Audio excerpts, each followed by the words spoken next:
Yes. Come on, come alive. Yay. Okay. Hey y'all, I'm back. And I am back with a new one. At least kind of for me. I know Phoenix Wright, but I've never played Phoenix Wright. So let's get into it. I don't even remember the gameplay. I literally know nothing about this game basically. I just remember that it was a good time, and I certainly want to be part of that good time. So let's do it to it. Did it actually not save any of my... Okay, there we go. Not to be mad, girl. Yeah, okay, cool. Okay, Phoenix Wright. Yes, I'm so excited. Right. Oh. I mean, I feel like I should play the first one, right?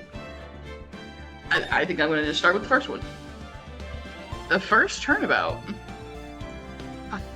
The art, yes. Yes.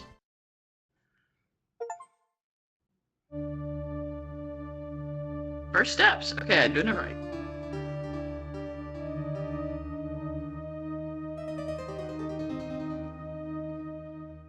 Uh-oh. Shit. Damn it. Why me? I can't get caught. Not like this. I've got to find someone to pin this on. Someone like him. I'll make it look like he did it.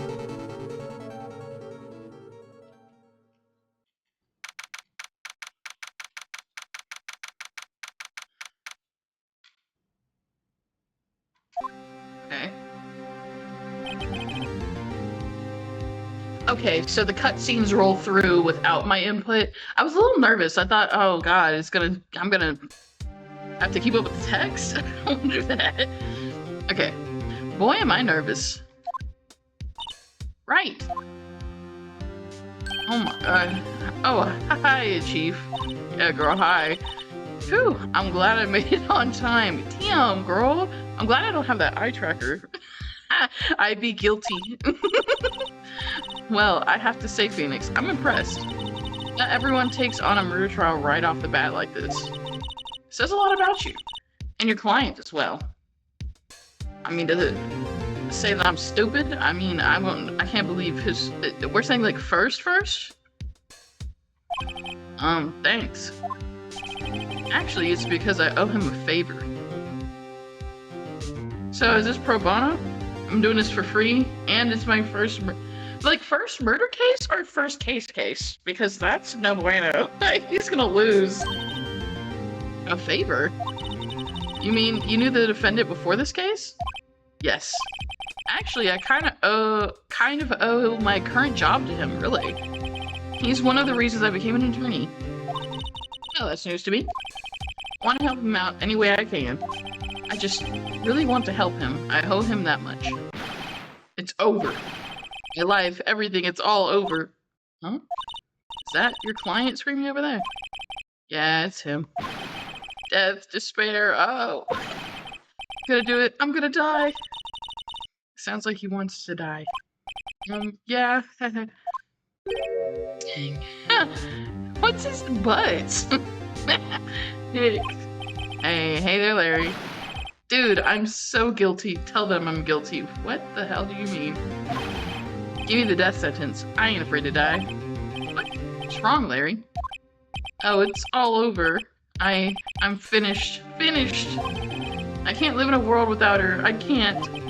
Who took her away from me, Nick? Who did this? Oh, Nick, you gotta tell me. Who took my baby away? What are you talking about? The person responsible for your girlfriend's death? The newspapers say it was you. I mean, the newspapers can say whatever they want. Okay, hold. I want some of the pizza I've got. God damn it.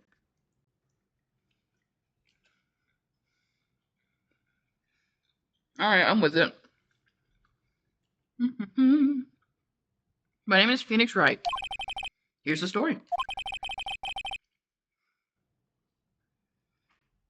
Nah, he's being for real. This man's gonna lose. There ain't no way. My first case is a fairly simple one. How simple. Also, I love that it gave us the guy that did it off the bat. There's no real mystery here. I'm just the god of this world, knowing but can't say shit. And I'm like, I'll just guide you there. I'll get you there. A young woman was killed in her apartment. The guy they arrested was the unlucky sap dating her. How is he unlucky? Larry Butts, my best friend since grade school. Our school had a saying, when something smells, it's usually the butts. In the 23 years I've known him, it's usually been true. He has a knack for getting himself in trouble. One thing I can say though, it's usually not his fault, he just has terrible luck. But I know better than anyone that he's a good guy at heart. That and I owe him one, which is why I took the case, to clear his name. I mean, that's nice, but I'm without any experience, I mean, you're really throwing yourself into the deep end for real. And that's just what I'm going to do. Kind of high stakes, man.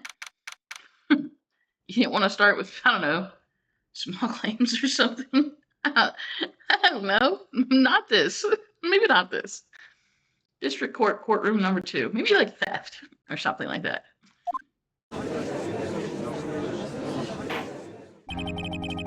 Court is now in session for the trial of Mr. Larry Butts. The prosecution is ready, Your Honor. The defense is ready, Your Honor. Mr. Wright, this is your first trial, is it not? Yes, Your Honor. I'm a little nervous. Your conduct during this trial will decide the fate of your client. My conduct? Murder is a serious charge. For your client's sake, I hope you can control your nerves. Thank you, Your Honor. Alright. Totally not something that would be said in the middle of all this, but alright. Mr. Wright, given the circumstances, I think we should have a test to ascertain your readiness. Yes, Your Honor. Oh, handshaking. Eyesight fading. The test will consist of a few simple questions. Answer them clearly and concisely. Please state the name of the defendant in this case. Larry Butts. The defendant? Well, that's Larry Butts, Your Honor. Correct. Just keep your wits about you and you'll do fine. Damn. The game expects you to be that out of there? Like, we're just skipping through text. It advertises itself as kind of a puzzle game. I mean... Next question. This is a murder trial. Tell me, what's the victim's name? Phew, I know this one. Glad I read the case report cover to cover so many times. Wait. Uh-oh. No way, I forgot. I'm drawing a total blank here. Phoenix, are you absolutely sure you're up to this? You don't even know the victim's name? Oh, the victim. Of course I know the victim's name. Cindy's autopsy report. I know it's Cindy. I just forgot temporarily. I think I feel a migraine coming on. Look, the victim's name is listed in the court records. Just press tab to check if there's any time. Check it at any time, okay? I just did. Recheck it often. Do it for me, please. I'm begging you. Mr. Wright, who is the victim in this case? Cindy. The victim's name is Cindy Stone. Correct. Now tell me, what was the cause of death? Okay, I was immediately assuming I got blunt trauma just from looking at the actual murder weapon, but I just want to make sure that's how it's gonna be phrased. And with a blunt object. Okay, she was struck once by a blunt object. Correct? You've answered all my questions. I see no reason why we shouldn't proceed. This is odd. Tell you what. Tell you what.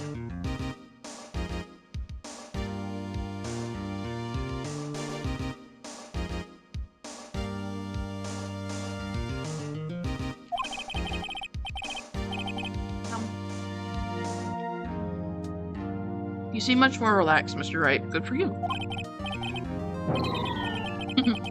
Thank you, Your Honor. They don't feel relaxed, that's for sure. Well then, first question for the prosecution, Mr. Payne. Yes, Your Honor?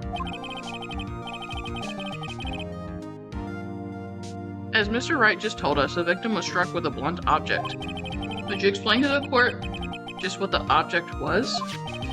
The murder weapon was a statue of the Thinker, which found lying on the floor next to the victim. I see. The court accepts it into evidence. Okay. A statue in the shape of the Thinker, it's rather heavy. Cool. Right. Be sure to pay attention to any evidence added during the trial. The evidence is the only ammunition you have in court. Use tab to check the court records frequently. Got you. Mr. Payne, the prosecution may call its first witness. The prosecution calls the defendant, Mr. Butts, to the stand. Chief, what do I do now? Pay attention. You don't want to miss any information that might help your client's case. You'll get your chance to respond to the prosecution later, so be ready. Let's just hope he doesn't say anything unfortunate. Uh-oh. There he gets excited easily. This could be bad. We didn't want to, like, give him a little pep talk before coming in. Be like, hey, yo, you know, lower the volume. No? Oh, whatever. Mr. Butts, is it not true that the victim had recently dumped you? Hey, watch it, buddy. We were great together. We were Romeo and Juliet, Cleopatra, and Mark Antony. Didn't they all die? I wasn't dumped. She just wasn't taking my phone calls or seeing me. Ever. I mean, buddy. Yeah, I think she might have dumped you, bud. What's it to you anyway? Mr. Butts, what would you describe as generally what we mean by dumped? In fact, she had completely abandoned you and was seeing other men. She had just returned from overseas with one of them the day before the murder. What do you mean, one of them? Lies, all of it lies. I don't believe a word of it. Your Honor, the victim's passport. According to this, she was in Paris until the day before she died. Victim apparently arrived home from Paris on, the day before the murder, July 30th. Indeed, she appears to have returned the day before the murder. Dude, no way. The victim was a model, but did not have a large income. Hell yes, sis. Make that money. Appears she had several sugar daddies. Hell yeah. Daddies? Sugar? Yes, older men who gave her money and gifts. She took their money and used it to support her lifestyle. Word. Dude. You can clearly see what kind of woman this Miss Stone was. What's that supposed to mean? A girl can hustle? Whatever. Old ass. Tell me, Mr. Butts, what do you think of her now? Right. I don't think you'd want him to answer that question. Yeah, there is a way of running his mouth in all the wrong directions. Should I mean, you could try and stop him. My client had no idea the victim was seeing other men. That question is irrelevant to this case. Oof. Dude, Nick, what do you mean irrelevant? That's cheating, she-dog. Why? I'm gonna die, I'm just gonna drop dead. Yeah, and when I'm going to get to the bottom of this. I'm not pressing buttons to continue with the. Let's continue with the trial, shall we? I believe the accused motive is clear to everyone. Yes, White. Oh boy, this is so not looking good. Next question. You went to the victim's apartment on the day of the murder, did you not? Did you? Well, did you or did you not? Well, maybe I did and maybe I didn't. Oh, he went. What do I do? I mean, he has to answer that. I assume that is relevant if he went or not. Have him answer honestly, please. I know. I'll send him a signal. Tell the truth. Yeah, I was there. I went. Order. Well, Mr. Butts, him going doesn't make him guilty. Him going is just him going. That is not the smoking gun. Dude, chill. She wasn't home, man, so, like, I didn't see her. Your Honor, the defendant is lying. Lying? The prosecution would like to call a witness who can prove Mr. Butts is lying. Well, that simplifies matters. Who is your witness? The man who found the victim's body, just before making the gruesome discovery. He saw the defendant fleeing the scene of the crime. Oh, yeah? Oh, yeah. Okay. Okay. Order. Order in the court. Mr. Payne, the prosecution may call its witness. Yes, Your Honor. This is bad.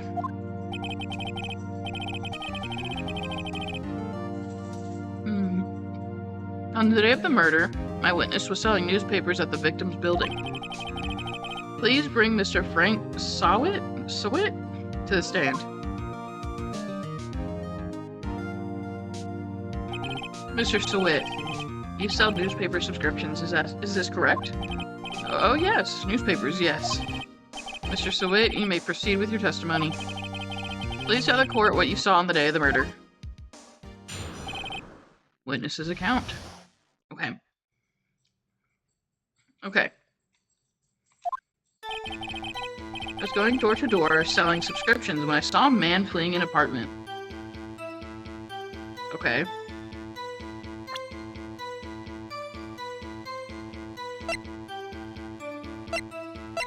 Just reacquainting myself. I thought he must be in a hurry because he left the door half open behind him. Okay. Thinking it strange, I looked inside the apartment. When I saw her lying there, a woman, not moving, dead. I quailed in fright and found myself unable to go inside. I thought to call the police immediately. However, the phone in her apartment wasn't working. I went to a nearby park and found a public phone. Okay. I remember the time exactly. It was 1 p.m. Interesting. Time of death was 7:31 between 4 and 5 p.m. though. That's not correct, sir. The man who ran was, without a doubt, the defendant, still sitting right over there. I mean, if you're claiming that this all happened by 1 and her time of death is fucking 4 to 5. Whatever.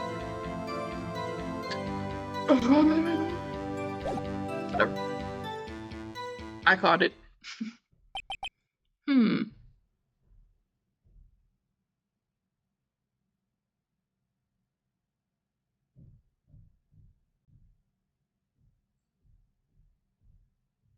lot of knocking happening. Sorry, I got distracted. Larry, why didn't you tell the truth? I can't defend you against a testimony like that. Yes, you can. He lied. Incidentally, why wasn't the phone in the victim's apartment working? Your Honor, at the time of the murder, there was a blackout in the building. Aren't phones supposed to work during a blackout? Yes, Your Honor. However, some cordless phones do not function normally.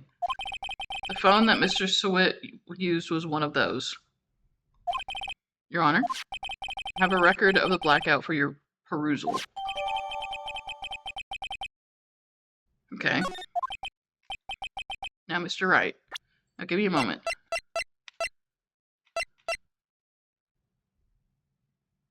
Yeah. And then... So, that's fine. Electricity to her building was out from noon to 6 on the day of the crime. And she arrived home on 30th, and then she died between 4 and 5 p.m. on the 31st. That's his first lie. I mean, that checks out as far as, like, the blackout. It covers that, but his time doesn't. Now, Mr. Wright. Yes, yes, Your Honor. You may begin your cross-examination. Cross-examination, Your Honor? Alright, Wright. This is it. The real deal. What exactly am I supposed to do? Why, you exposed the lies in the testimony the witness just gave. Lies? What? He was lying? Bro. Your client is innocent, right? Then that witness must have lied in his testimony. Or is your client really guilty? How do I prove he's not? You hold the key. It's in the evidence. Oh, don't give me notifications right now, man. Compare the witness's testimony to the evidence at hand. Yes. There's bound to be a contradiction in there. I already caught it. First, find contradictions between the court record and the witness's testimony. Yes. Then, once you've found the contradicting evidence, present it and rub it in the witness's face. Okay. I'm gonna put record with tab and point out contradictions in the testimony.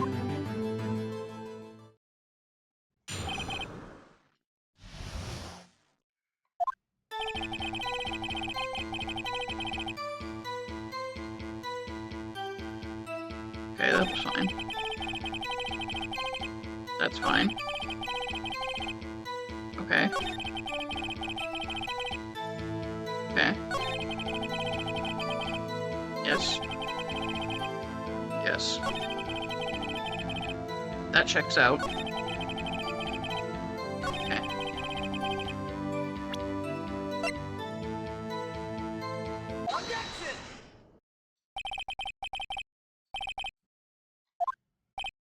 Yes, it was 1 p.m. for certain. Frankly, I find that hard to believe. Your statement directly contradicts the autopsy report. The autopsy notes the time of death at sometime after 4 p.m.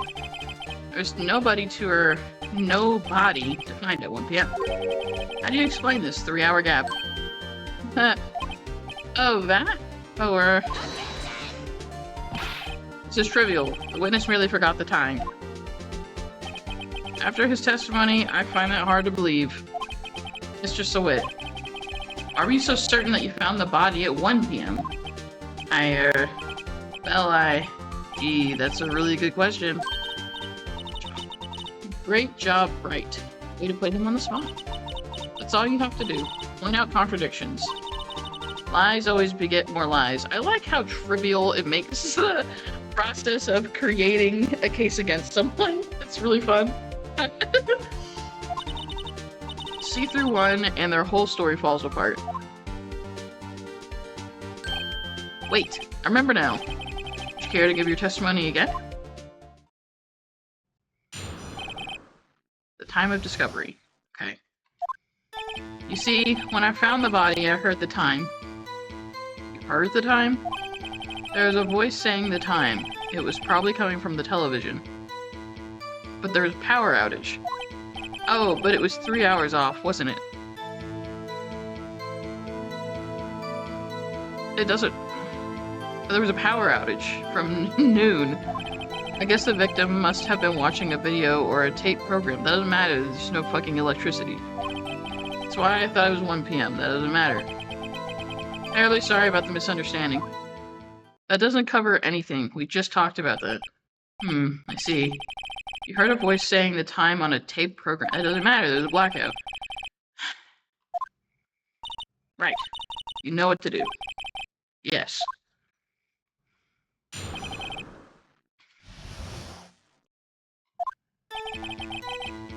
Heard the time.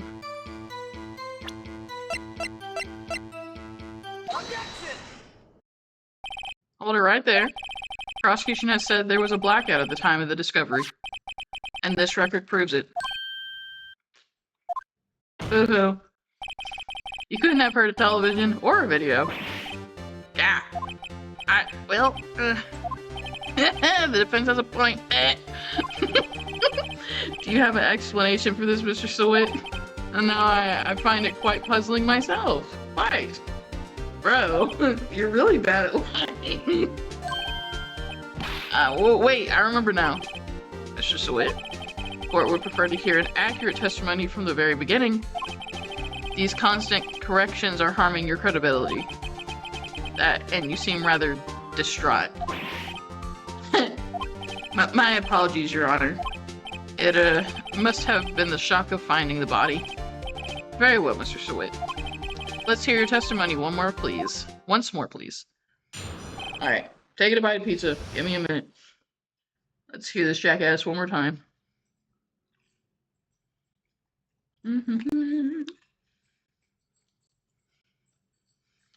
Tostinos are so good, bro.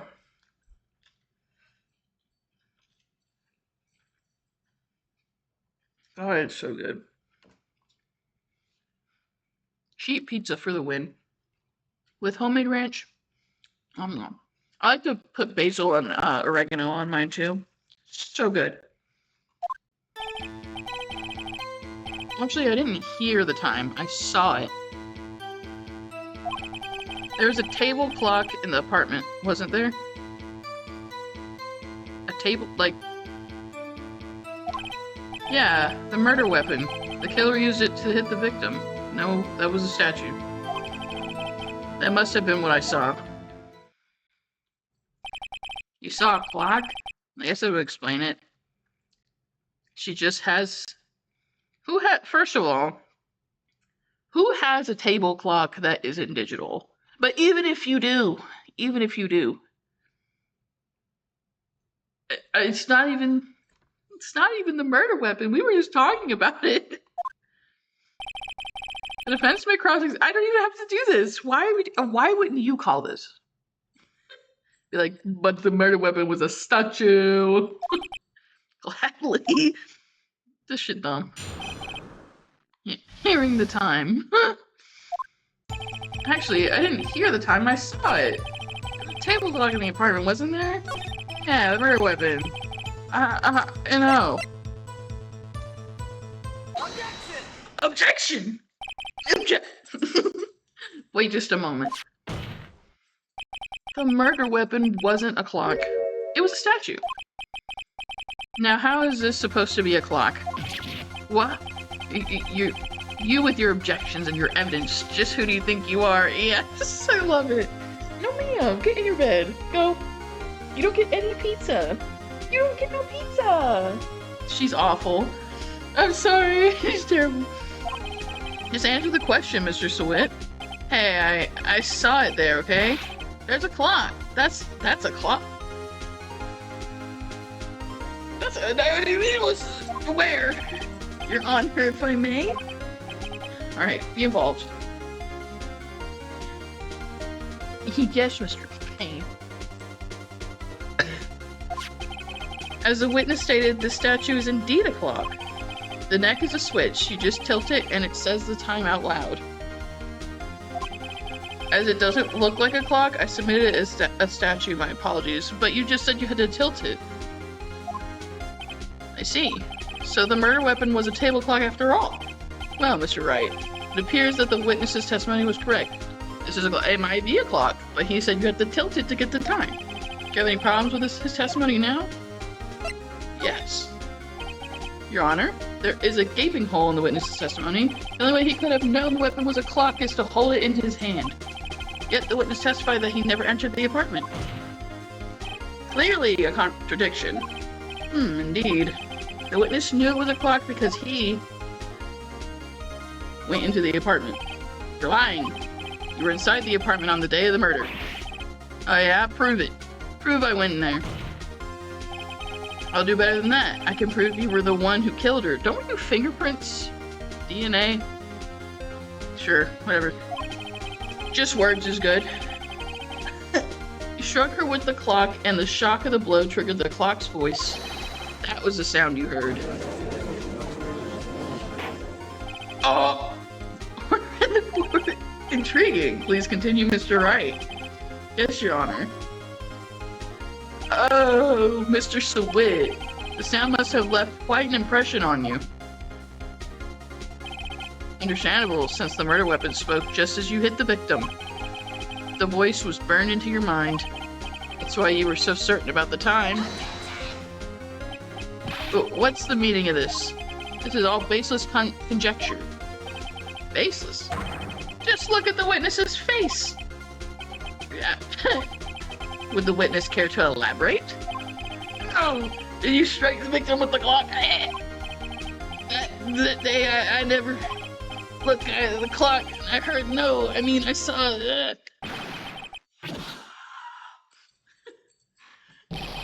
Shut up, shut up, shut up. I hate you. It was him, I tell you. I saw him. My God, I'm just getting excited because of the game, child.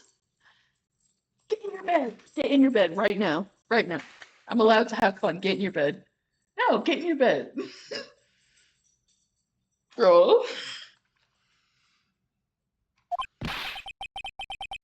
He killed her and he should burn, give him death. Burn? First of all, we don't burn nobody. This ain't no witch trial. Order. Or in the court, I say. Your Honor, a moment, please. There isn't a shred of evidence supporting the defense's claims. What do you mean? Mr. Wright, Your Honor. You claim the sound the witness heard came from the clock. Well, no. He claimed that the sound he heard came from the clock. Do you have any evidence?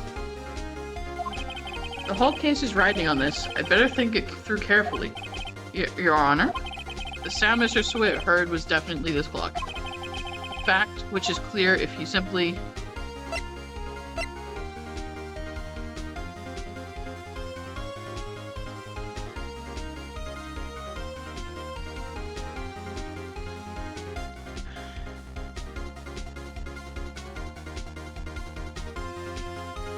I mean...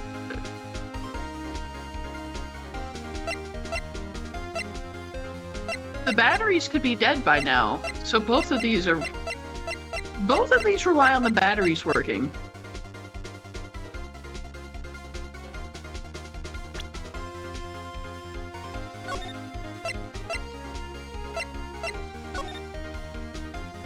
We're about to see if he can sound the clock. Let's sound the clock now, here in this court. Your Honor, may I have the clock? I ask the court to listen very carefully.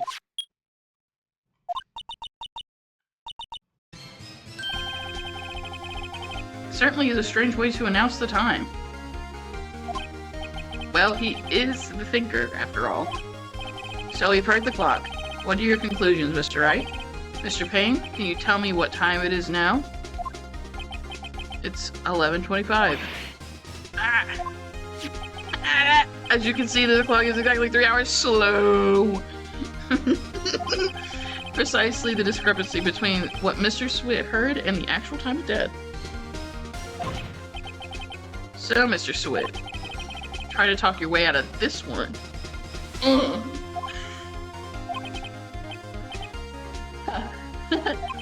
You forgot one thing. Uh-oh.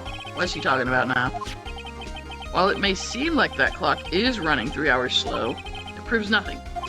How do you know it was running 3 hours slow the day of the murder? If you can't prove that, you don't have a case.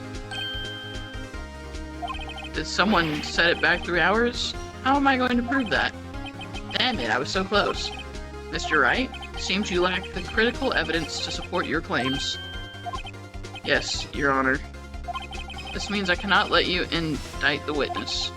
Unfortunately. This ends the cross-examination of Mr. Frank Swit. What about the rest of what we were just talking about? It would have had to be in there. What does checking the batteries do then? It being on doesn't help either. You know what? This is fucking stupid, man. I come all the way down here to testify and look what happens. You treat me like a criminal. A criminal! You lawyers are all slime. Almost had him. Sorry, Larry. I failed you. There's nothing I can do about it now. What do you mean? We're not taking into... Not so fast, Mr. Swit. Yeah, I mean, Chief? Listen up, Wright. Don't throw this one away. Not like this. Think. But Chief, it's over. I can't prove the clock was slow the day of the murder. I mean, I think it would be illogical to think that someone would make it 3 hours slow after. Nobody can prove that. Well, yes. But that doesn't mean you can't still win. Try thinking out of the box. Don't waste time doubting the facts. Assume the clock was 3 hours slow and think through it. Ask yourself, why was the clock 3 hours slow? Figure out the reason and you'll have your proof. Right, Mr. Wright? Can you think of a reason as to why the clock would be 3 hours slow? Oh, you think she got it from Paris?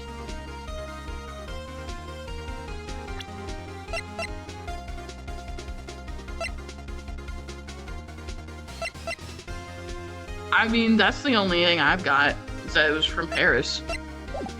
Yes. Wait, maybe I can prove it. You must have evidence somewhere that can prove it, right? Find it and let them have it. Well, Mr. Wright? You say the clock was already running slow on the day of the murder, but you found evidence to support this claim. Of course. There's a piece of evidence in the court record that can prove my claim beyond a doubt.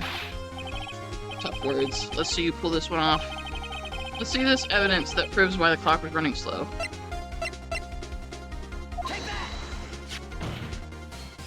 The victim had just returned home from abroad the day before the murder. As we all know, the time difference between here and Paris is 9 hours. When it's 4 p.m. here, it's 1 a.m. the next day there. The clock wasn't 3 hours slow, it was 9 hours fast. The victim hadn't reset her clock since returning home. That's why the time you heard when you struck her dead in her apartment was wrong. Proof enough for you, Mr. Sweat? Or should I say Mr. Did It? God, that's such a lame joke, bro. Did he die? Jesus Christ. Whoa. Order, I say. Well, this case has certainly turned out differently than we all expected. Mr. Payne, your witness? He was arrested and has been taken away, Your Honor. Very well. Mr. Wright? Yes, Your Honor. I have to say, I'm impressed. I don't think I've ever seen someone complete a defense so quickly. To find the true culprit at the same time. Thank you, Your Honor. I don't think anyone has. At this point, this is only a formality, but this court finds the defendant, Mr. Larry Butts, not guilty. Yeah, girl. Larry. And with that, this court is adjourned. Turns out that Frank Sweat was a common burglar. He posed as a newspaper salesman to check and see when people were out of the house. That day, when Larry went to her apartment, the victim was at home. After he left, Mr. Sweat let himself in to do his dirty work. While he was searching her place, the victim returned. Flustered, Mr. Sweat grabbed the nearest blunt object he could find. Hide.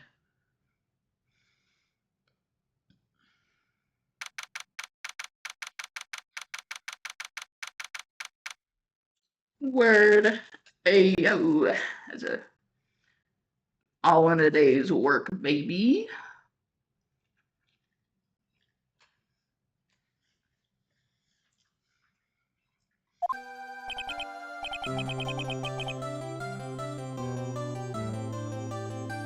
Yeah, I can't believe we won.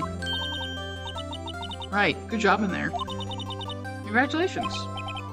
Thanks, Chief. I owe it all to you. Not at all. Not at all. You fought your own battle in there. It's been a while since I've seen a trial end on such a satisfying note. I've never seen the Chief looking this happy. If she's this glad, imagine how Larry must feel. My life is over. Larry, you're supposed to be happy. What's wrong now? Oh, Nick. Don't worry about me. I'll be dead and gone soon. Wait, no. I mean, bad. Bad. Larry, you're innocent. The case is closed. But my Cindy Wendy is gone, man. Gone forever. She was never with you, bro. Get over it. Jesus Christ. Larry, she was nah, never mind. Congratulations, Harry. What were you about to say? Why are we looking down on a girl that likes sugar daddies? Give me your shmoney, okay? What's wrong with that? What are we villainizing her for? Congratulations. Harry? Yes, you. I can practically see the headlines now. Harry Butts, innocent. Thanks. I really owe you one. Thank God. I won't forget this, ever. Let's celebrate. Dinner? Movie? My treat. Oh no, I couldn't. Hey, I was the one who got you off the hook. Oh hey. Here, take this. It's a present. I don't think you can take that. A present? For me? Wait, wasn't this the evidence that Actually, I made this clock for her. Made one for her and one for me. Really? You made this? Well, thank you. I'll keep it as a memento. Yo, Nick. Can you believe it? I was so into that chick. And she was just playing me for a fool. I mean... you couldn't afford her. Sucks, man. Don't that make you want to just cry? Larry? Bro. Are you so sure? Squeeze me? I think she thought quite a lot of you in her own way. Nah, you don't gotta sympathize with me. It's okay. Oh, I'm not just sympathizing. Really? Isn't that right? Isn't that right? Right? Don't you have something to show your friend? Something that proves how she felt about him? Huh? Oh, yeah. Right. What the heck is she talking about? I mean, I would imagine it would be the fact that she had the statue. Check this out, Larry. Proof positive you weren't just some chump to her. Huh? What about that clock? This is the clock you made for her, Larry. I mean, it's just a nice clock. I think we're looking too deep into this. She took it with her when she traveled. It's a little odd that she brought it with her when she traveled. I will say that. I thought she got it from Paris, and that would maybe be why. Whatever, she probably just needed a clock, that's all. You think so? It's a pretty heavy clock to take traveling. Well, make of it what you will. Hey, Nick, I'm glad I asked you. My lawyer. Really, I am, thanks. Hope that made him feel a little better. Right? I hope you see the importance of evidence now. Also, hopefully you realize things change depending on how you look at them. People too. We never really know if our clients are guilty or innocent. All we can do is believe in them. And in order to believe in them, you have to believe in yourself. Right? Listen, learn, grow strong. Never let go of what you believe in. Never. Well, I think our work here's done. Shall we be off? Yeah, I guess so. Say, how about dinner? On me? We'll drink a toast to innocent butts. Yeah. Oh, speaking of Harry.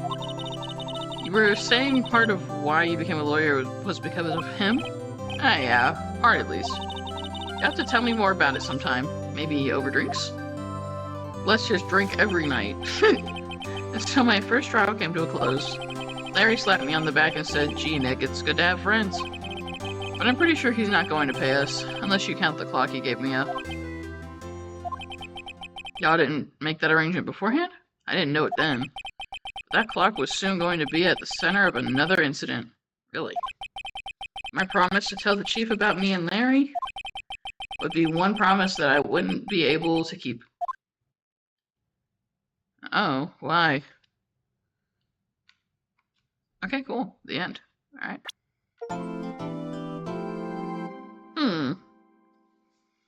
Cool. Episode 2. Yes. Yes. Alright. Alright. I'm gonna dip this here.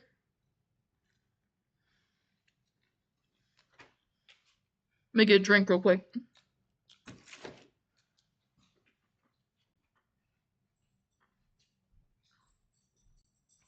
Get in your bed. No, get in your bed. Now. That's all I ever say. Get in your bed. Get in your bed. You ever think I get tired of doing that, huh? Oh, damn.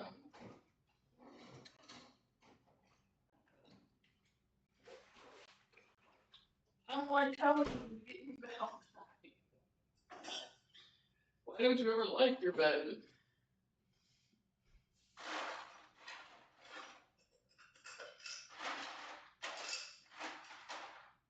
You need a baby gate, so I never have to tell you to get out of your bed ever again. I don't have to worry about you snarfling, because you'll be trapped.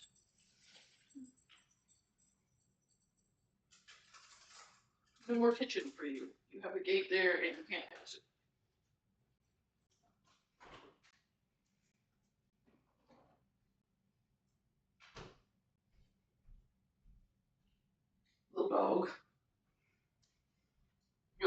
nerves. On my nerves.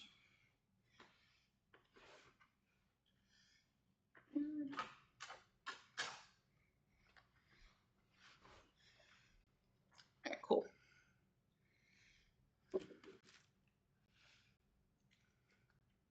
I'm getting another bite of pizza. I won't be stopped. It's really good pizza.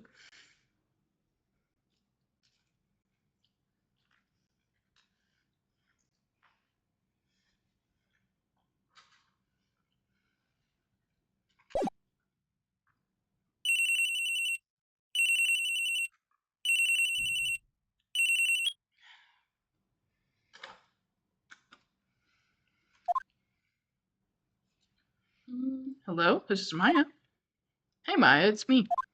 Mia, what's up? You haven't called in a while. Sorry, I've been so busy. How have you been? Well, lonely. It's all your fault.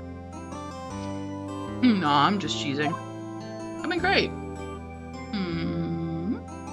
Finally getting used to having my own place. That's good to hear. Actually, I'm calling because I have a favor to ask. I know. You want me to hold evidence for you? Sharp as always. There's a lot of buzz about the upcoming trial. I just don't feel safe keeping the evidence here. I gotcha. So what is it this time? It's a clock? A clock? Yeah, it's made to look like a statue, the thinker, and it tells you the time. Thought you might like it. You always like toys. Hey, I'm not a little girl anymore, sis. Now. You know I'm only teasing. I should probably tell you, the clock isn't talking right now. Huh? It's not working? That's lame. I had to take the clockwork out, sorry. I put some papers inside it instead. Papers? Is that the evidence then? Well, there's a possibility that it might turn out that way, yes. You come by the office tonight, say 9 to pick it up. I'll be in a pre-trial meeting up until then. Okay, sis, but I expect dinner. Something good. Like burgers. I could really go for a good burger. Okay. We'll hit the usual joint. Alright, it's a deal. Okay, sis. See you soon. Yep, I'll be waiting. I'll be waiting, Maya. Okay.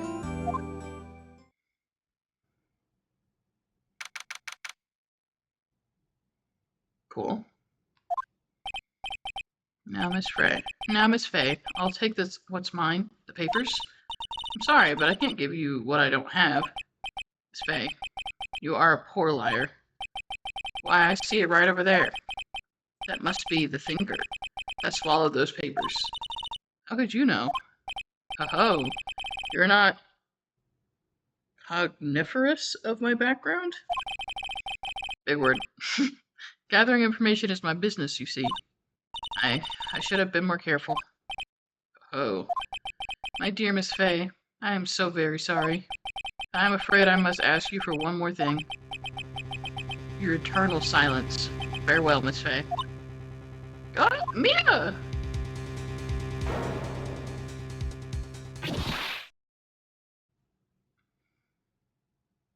Oh, we get him immediately. Alright, I guess that'll be the trend. Oh, I'm good. How are you? Enjoying Phoenix Wright. I haven't played in a while, so... Well, I haven't played ever. I haven't seen it in a while, so this is kind of new. Oh, good.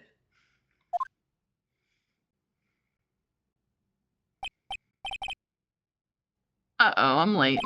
Huh? That's strange. Guess the chief left without me. She said her sister was coming over, so we should all go out to dinner. I don't really have a favorite game. I'm kind of just playing whatever lands on my lap right now. My boyfriend got it for me for my birthday, so that's why I'm playing it. What's that smell? Blood? Mia! Maybe she's in her office.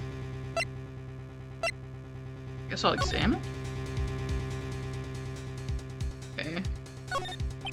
Smell blood, that can be good. I have to check and see if Mia, the chief's okay. Okay, I can't really investigate right now. Let's just move. Office. That smell. Blood.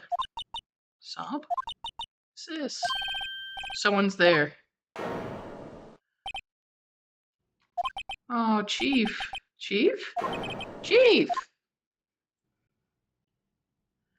This one right now, I just got done playing Lisa, so I'll probably be playing Phoenix Wright for a while, until I finish.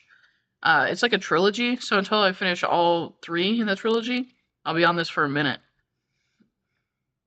Who are you?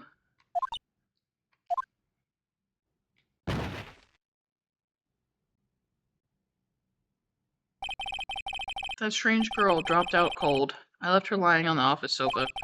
Went back to the chief where she lay under the window. Her body was still warm. I could feel it when I held her shoulder. I stream about as kind of daily, just about as often as I can, I should say. I'm not really on a schedule though, just whenever I can. Then all too quickly it began to fade, till finally she was cold. Damn. I just met her, Chief. Let's examine. Some shards of glass are shattered on the floor. It seemed to be the remains of a glass light stand. It's encrusted with dried blood. How ironic that this became the murder weapon. Again.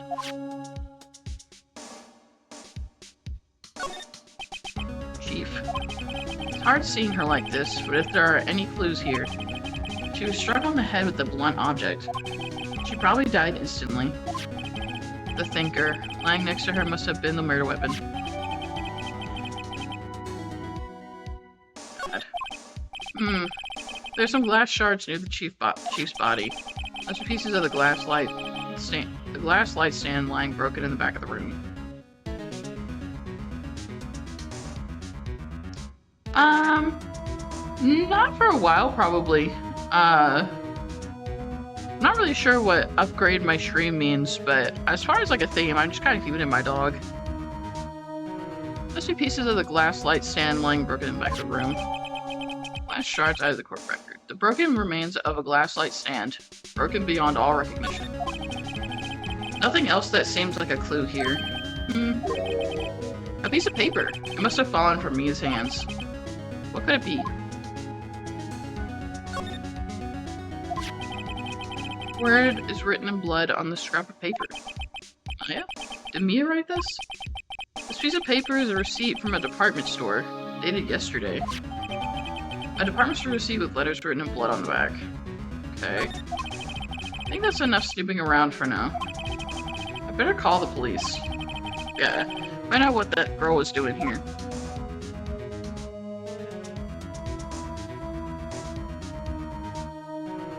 Oh yeah, that would be cool after stream. If you wanna just link in the chat, I can probably take a peek afterwards.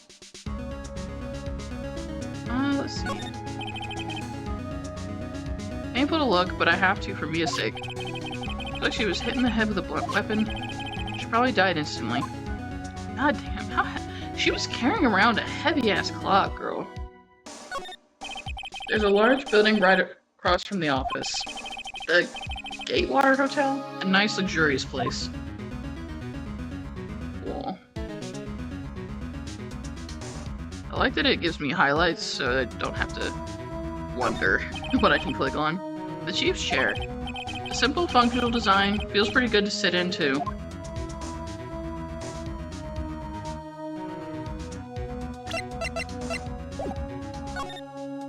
Okay, that's how I side. Got it.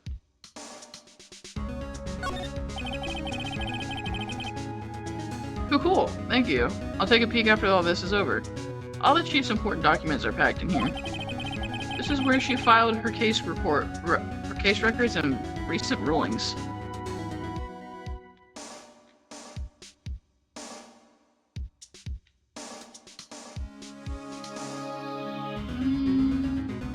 Alright. Wonder. Alright, I'll start with... Won't click on the phone yet, just in case I want to use it. No clues here. Surprisingly, the chief was never good with machines. About all she used this PC for was an email. She picked up this ancient model at some garage sale for practically nothing. The Faye and Co. Ledger book. Everything is written in the chief's ultra neat handwriting. It's a small office, but it makes a good bit of money. Huh. Well, I haven't gotten anything new for evidence. I think that was... Okay. The chief had a very peculiar policy about office decor. Been big on stuff the clients use, but keep your own stuff simple. Fair? I don't know how that helps me, but...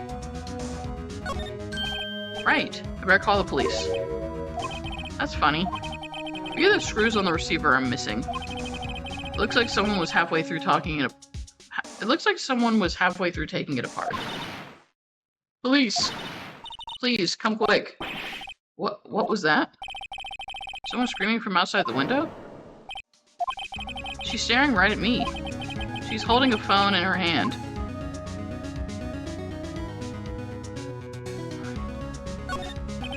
Phone receiver is missing a few screws. I better not use it. Alright. I got everything out of here. That girl just now. Where'd she go? Put her right there on that sofa. Uh-oh. I hope she didn't run on me. Yikes. Don't scare me like that. Excuse me, but who are you? It's okay. I work here. Maya? Maya Faye? Maya Faye? Maya? So Mia was writing the girl's name. Maybe I should show her the receipt. I'll look after my stream. I never thought there'd be a use for evidence like this outside the courtroom.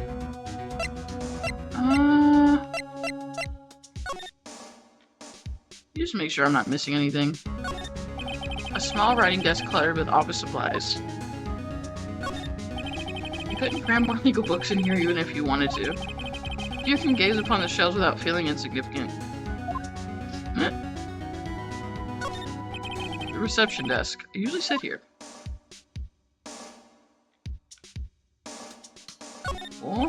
Large painting. I bet you call it this modern art. I'm gonna call it a mistake.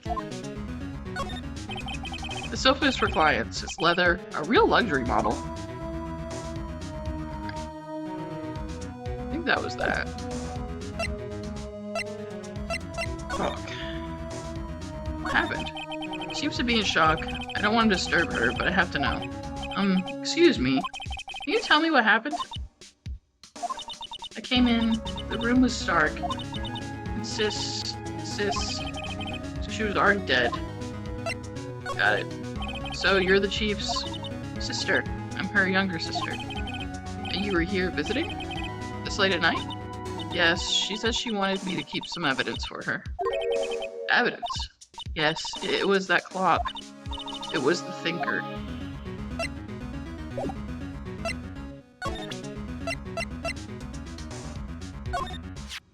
Before Mia died, she wrote a message with her own blood. She wrote it on the back of this receipt. That's my name. Why? Why would she write my name? Please, just calm down. Why would sis write my name? Uh-oh, now I've done it. Police. The police! Sounds like they're coming this way. Please, police! So, alright, I'm Detective Dick Gumshoe? You know what? Okay. Whatever, man. Gumshoe, what an odd name. We received a report from the building across the way, see? Got a person saying they saw a murder. It must have been that woman I saw. Her outfit's so much growth. Anyway, I don't want either of you moving 1 inch, okay? Great. Just great. Maya? Wait, she wouldn't have... Nah. Whoa! Excuse me. This word Maya here mean anything to you? That's my name. What? The victim drew drew this here note in blood, see? With her dying breath, she wrote down the killer's name. The killer? I'm not... Case closed. You're coming down to the precinct, ma'am. What? Well, there went that.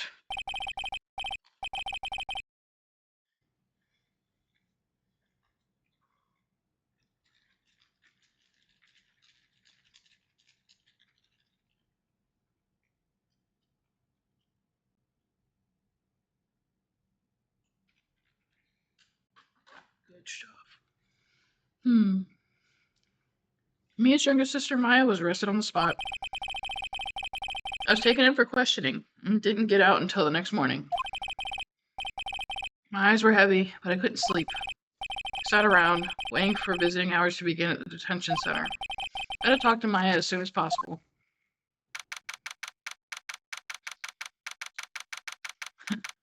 How do you arrest her that quickly? Jesus Christ. Detention center, visitor's room. Wow, they have poor Maya locked up like a criminal. Oh, it's you, the lawyer. Good morning. Good morning. She looks so tired. Are you going to be my attorney? Well, that's what I wanted to talk to you about. Of course I will. First things first, I better get her cheered up. Yeah, of course I will. Cheer up. Really? Whoa, did I say the wrong thing? She looks sadder now. What's wrong? You don't think I can do it? No. No one could. Who would believe me? Even you, when you found me in the office, you looked at me like I had done it. Did I look at her like that? No, I never thought. It's okay, I understand. And I've also heard about you. Heard? Heard what about me? I was talking to my sister on the phone the other day. Today was my junior partner's first time in court. Wow, really? How'd that go? It's quite the scene. Honestly, I was on edge the whole time. It's been a while. So he crashed and burned. He's a genius. One of those strike fear into the hearts of evil types. The only thing he's lacking is experience. Oh, sounds like it was fun. Well, I know who to go to if I ever get into trouble now. I don't know, Maya. I think you might want to wait. Give him 3 more years. That is, unless you want to be found guilty. I mean, fair. That's what she said. I'm sorry. I didn't mean to insult you. No, it's okay. It's true, I guess. But at the same time, I can't just sit by and watch. When I think of the person who did this to Maya, I know.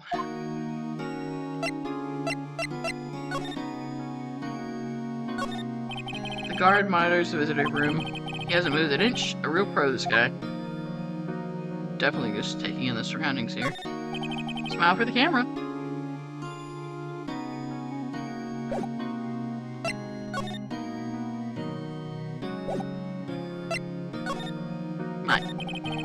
There's something I've been wanting to ask you. Yes? What's with that outfit? Well, that's a rude way to ask. Oh, this? This is what all acolytes wear. It's my uniform, you could say. Yeah, I said that right. Acolytes, like people in religious training? What is it you do? Oh, it's nothing strange, really. I'm a spirit medium. In training. A spirit medium? I'm pretty sure that qualifies as strange. I mean, not wrong. Could you tell me about the day of the murder? Yes. Let's see. That morning, I got a call from my sister. She wanted me to hold onto a piece of evidence for an upcoming trial.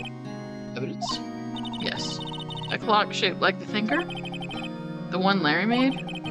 How could that have been evidence in a case? Right. She said something about that. I remember.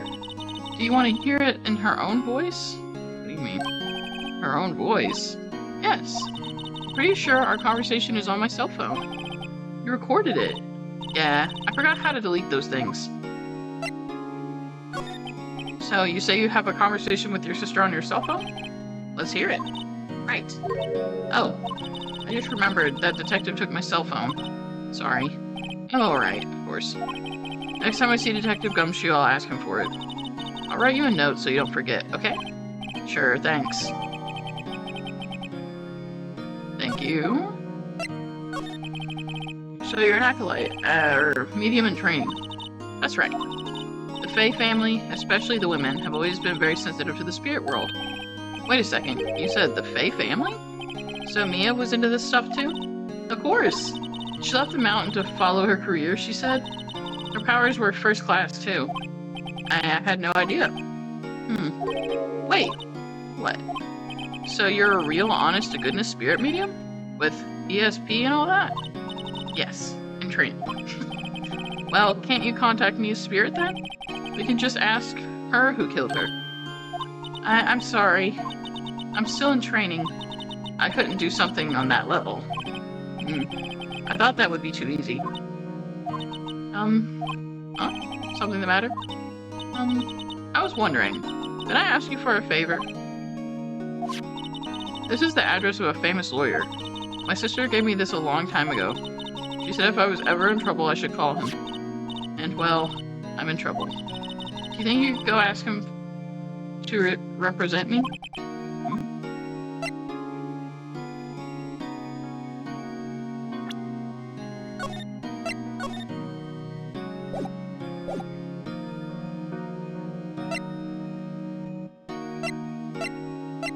I mean, why would I she's asking me, so sure, why not? I'll go ask. Thank you so much. I have no one else to turn to. Say, what about your parents? I see. Don't worry, leave it to me. Thank you. The trial's tomorrow at 10. But what? Tomorrow? Tomorrow. But this guy refuses. They told me that if I don't find one, that the state will pick an attorney to defend me. What will happen then? Then they're giving me until 4 this afternoon. The visiting hours are almost up. I better hurry. Right, I'll be back.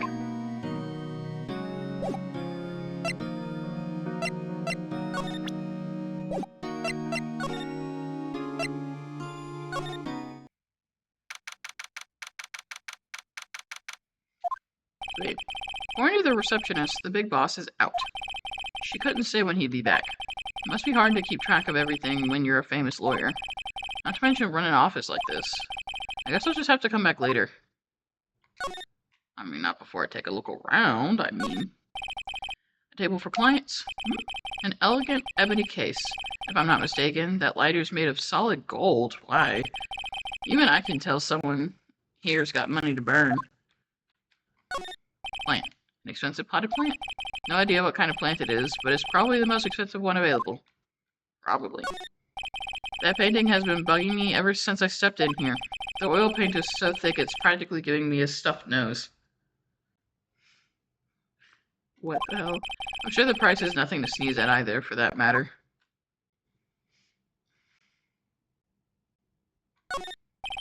Expensive-looking mahogany bookshelves filled with expensive-looking books. Funny. They don't look like they've ever been read.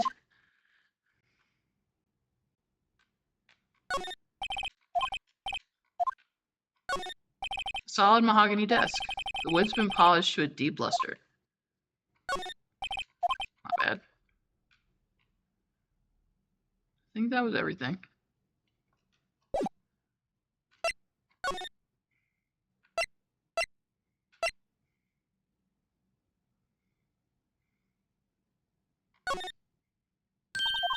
What is it? Did you meet the lawyer? Sorry. I haven't seen him yet. I see. Better go see if I can find this elite lawyer she's talking about. I mean... Can I do something for my office? Bank Hill offices. The office is filled with police officers. They're all busily searching for clues. Hey, you there. This is a crime scene, pal. No trespassing. Sorry, don't I know you from somewhere? Wait, you're that Butts guy, aren't you? No, Phoenix Wright. How could anyone mistake me for Larry? Guess I got the wrong name, Mr. Wright. Sorry about that. That Butts guy, he was a killer, and you're no killer, right? What? He was proven innocent. Right. And you were... I already forgot it. No, I'm not forgetting that. Gumshoe, wasn't it? Dick Gumshoe? Right, at your service. Hang on. That's Detective Gumshoe to you, pal. Anyway, get the name right. I did. And don't go calling me Dick. Hey, Dick, get over here. Yes, sir. But be right there. You're her lawyer, right, pal? If you got business here, you better do it quick. He thinks I'm Maya's lawyer.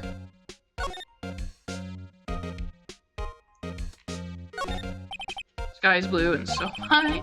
There's that hotel right across the way. Rare had this bizarre name no one could even remember. Borderline Stricta, pal. Who's that? Mia's desk, perfectly clean as always. The only thing it's missing is Mia. An old movie poster. Apparently, this was the first movie that made Mia cry when she saw it. I'm gonna check it out one of these days. There's a horrendous amount of legal books here. Scarier still is that Mia probably read all of these.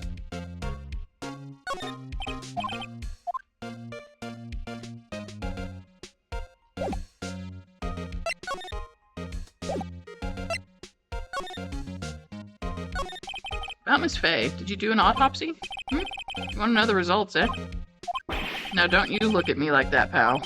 It's no use. She might have been your boss, but that doesn't mean you get any special treatment. Alright. You can see the report, but that's all. Single blow. Okay. Death was instantaneous. Got it. Okay. About Maya. Yeah, I'm looking forward to the trial. Sorry, pal, but this is one trial you aren't gonna win. Why do you say that? City's put Prosecutor Edgeworth on the prosecution. Okay. Edgeworth. I'm sure you know what that means. You being a lawyer and all. Who the hell is this guy? Prosecutor Edgeworth. That's right, pal.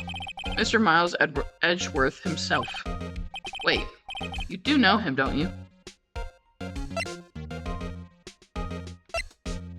I mean, I don't.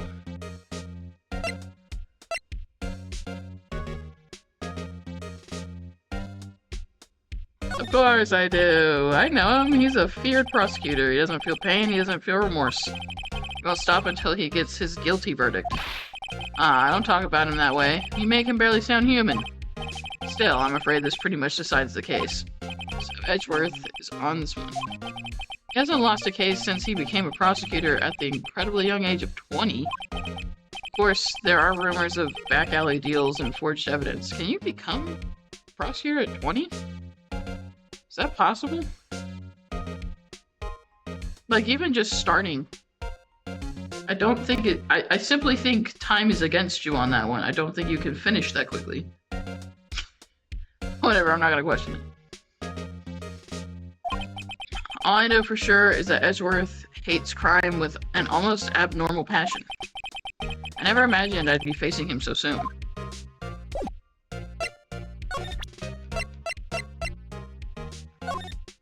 I was wondering, did you see Maya Faye's cell phone?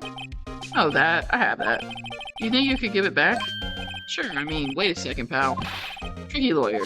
Uh-oh, he's on to me. I'll tell him straight. If I tell him why I want it, there's no way he'll give it to me. Something the matter? Oh, no, it's just, you know, detective. Nope, I know nothing, pal. That cell phone has a lot of numbers on it, like her boyfriend's. A cell phone holds all a little girl's sweetest and spiciest secrets. Didn't I just say to be honest? You're trying to confuse me. Sorry, pal. Already checked all the numbers in memory. Did it flick back to the other option? Impressive. You're quite the detective. Uh-huh. Oh, here, you can have the phone back. There weren't any suspicious call records in there after all. If you didn't notice the recorded conversation. Okay. Whatever, it worked. I didn't really want that option. I swear, this... I'm gonna check back in my playbook. I mean...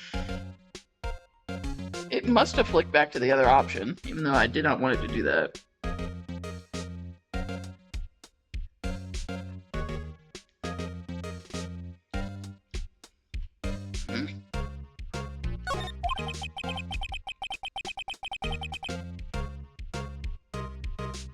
Check the court record to hear the recorded conversation. I guess I've asked all the questions I need to. You all done, pal? Yes, thank you. I'll be heading out now. Oh, wait. One more thing I wanted to mention to you. I don't suppose you're planning on talking to that witness. Anyway, you better not. No influencing the witness with your lawyerly ways, pal. Come to think of it, I had completely forgotten about her. The witness? Yeah, Miss April May. Sorry about this, but I can't tell you anything about her. Well, you just told me her name, Miss May, huh? So you've sent her home already then? You're trying your lawyerly tricks on me now. She's not to go outside her room until the trial. So, she's still in the hotel across the way? I guess I should know better than to try to get a detective to leak information. You got that right, pal. How to pay visits, Miss May. Alright. Cool. I mean, I feel like I'm done here. Go there.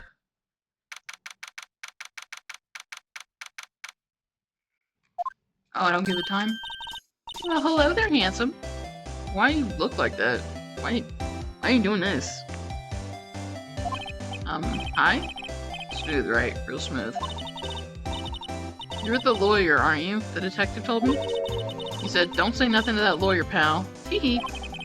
Note to self. Thank Detective Gumshoe for making my job harder. Gee, this is all like something out of a movie. It's all so exciting I can hardly contain myself. Oh, let me go freshen up so I can look the part of the beautiful eyewitness? Okay. I'll be the lawyer that has to cross-examine this one. There's a screwdriver stuck in this drawer. Wonder what's inside. Let's take a look. Hey! What are you doing? No touching. Oh, bad boy. You really shouldn't pry around in other people's rooms now. You wouldn't want to make me upset, would you? Upset? I thought she was going to explode for a second there. I wonder what could be inside the drawer. Alright, well, I won't examine for now. Well, you witnessed. Do you think you could tell me something? I need you to describe what you observed at the time of the incident. Oh, observe? Incident? You sound just like a lawyer in the movies. I like a man with a big vocabulary. Better not encourage her. You know that thing that happened the other day? The bad thing? What did you see when it happened? I don't suppose you could tell me about it. Pretty please? Let me see. Well, dream on. You wanna know? You'll just have to come to court tomorrow, Mr. Lawyer. Oh boy. Could you who exactly are you? Oh, Mr. Lawyer, are you hitting on me? No, hey, I'm just doing my job here. You know, you're cute when you blush. Believe me, this is the first time in my life I've blushed this much. Right. Can you just tell me what it is you do? Well, no. And you had your little hopes up, didn't you? Oh boy. This room? I see there are 2 glasses on the table. Someone staying here with you?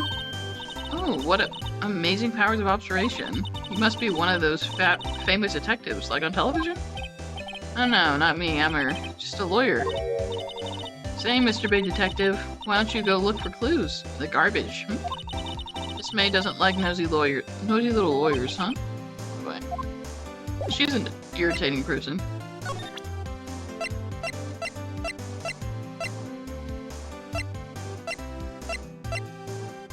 I mean, I don't think I'm gonna get anything out of her, really.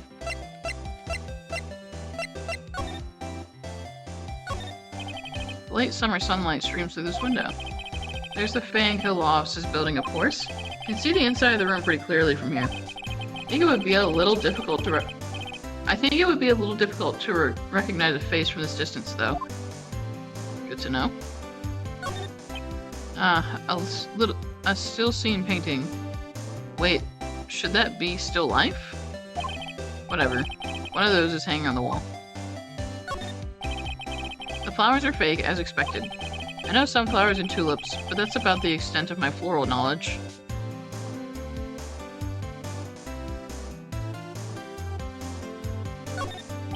A bottle and 2 glasses are on the table. Somebody must be staying with her. Simple bed. It's been recently made. Nothing eye-catching here.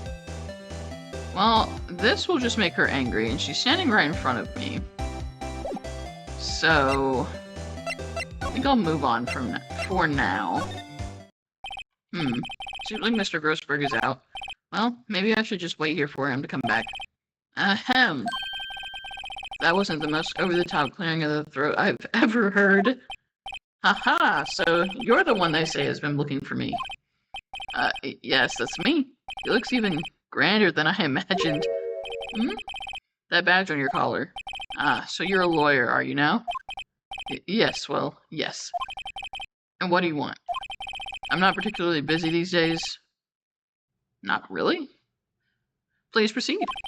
Not busy? Then how come no one could get in touch with you?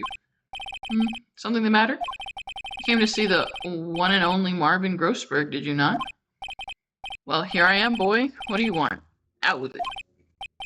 Well, sir, actually it's about Maya. Maya Fey? Ah, yes, Maya Fey. Why the strange reaction? Acha-cha. I'm really quite busy here, son. Can't go taking cases on a day's notice. No, it's quite impossible. Wait a second. How did you know the trial was tomorrow? Anyway, afraid it's entirely impossible for me to represent her. Sorry, in a discussion. What's going on? He refused me before I even got a chance to ask him. What do I tell Maya?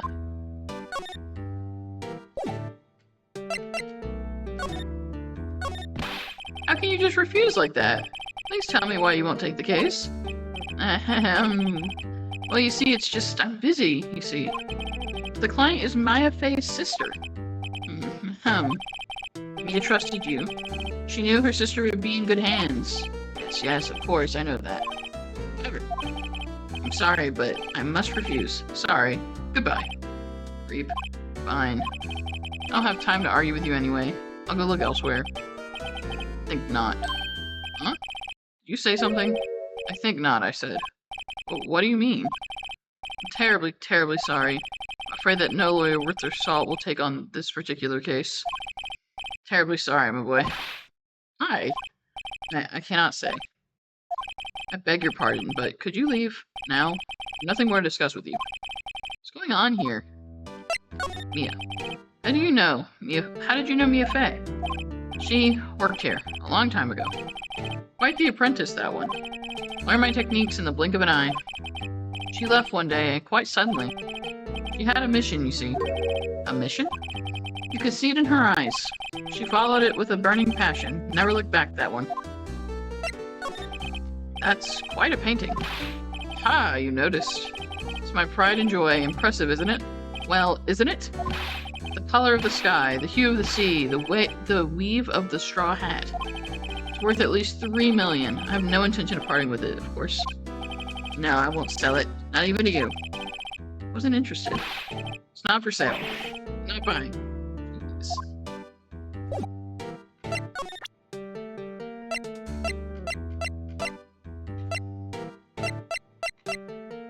I mean, there's nothing really I can present to him.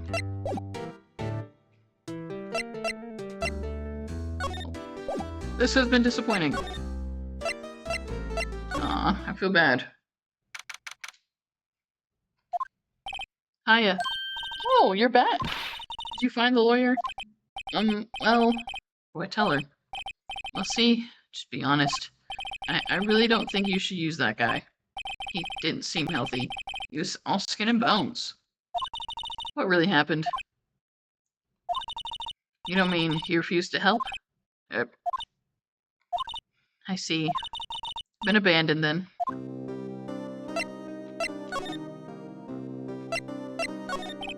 Could you tell me about the day of the murder? Sorry, I know it must be hard. No, it's okay. All I've been doing the last few hours is talking about it. I've kind of gotten used to it. Let's see, that morning I got a call from my sister. She wanted me to hold on to a piece of evidence for an upcoming trial. That's the thinker clock that Larry made. It's practically qualifies as a serial murderer by now. So then, when did you arrive at the office? It was right around 9. The lights were off and I could smell blood. Then I found her, my sister. Thanks, Maya. That's all I need to hear for now. What about your family? I only had my sister. My father died when I was very young, and I don't know where my mother is. Don't know? She could still be alive? Women in my family have been mediums for generations. They say a lot of spiritual power runs in our blood. About 15 years ago, our family was involved in an incident. There was a man and he ruined our mother's life. Ruined? After that, she disappeared. Several years after that, my sister announced she would become a lawyer, and she left the mountain. So, you live by yourself? Yes, I've gotten used to it. Oh, also, I had to become independent or I would lose my powers. I feel bad for her, all by herself up on that mountain. So, who is this man who ruined your mother? About 15 years ago, there was an unusual murder case. It made quite a stir. Everyone was talking about it, apparently. The police were running out of leads, and they were getting desperate. Wait, they didn't use a spiritual medium, did they? The police convinced my mother to try to contact the victim. So what happened? The case was solved, we thought. You thought? The man my mother helped the police capture was innocent. The police's consultation with a medium had all been carried out in secret, of course, but a man found out about it and leaked it to the press. He told all the papers that my mother was a fraud, and the media jumped on it big time. My mother, became the laughingstock of the nation. See. White. Excuse me? White? That was his name. My sister told me. White. Just a little longer now before the state-appointed lawyer comes, I guess. 4 p.m. Time's up. What should I do? Do I just leave her and go home? No. Made up my mind. I'm going to defend you whether you want me to or not. Why? Why? Well...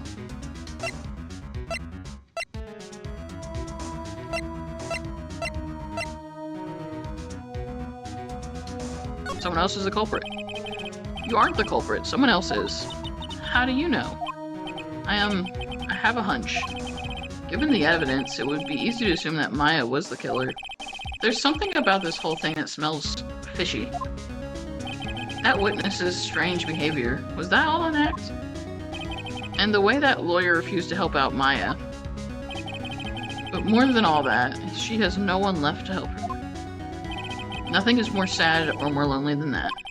I know, I've been there a long, long time ago.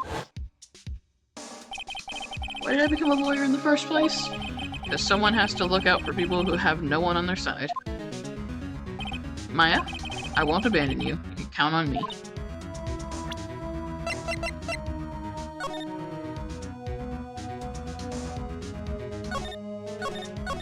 Okay, cool. It's just that conversation.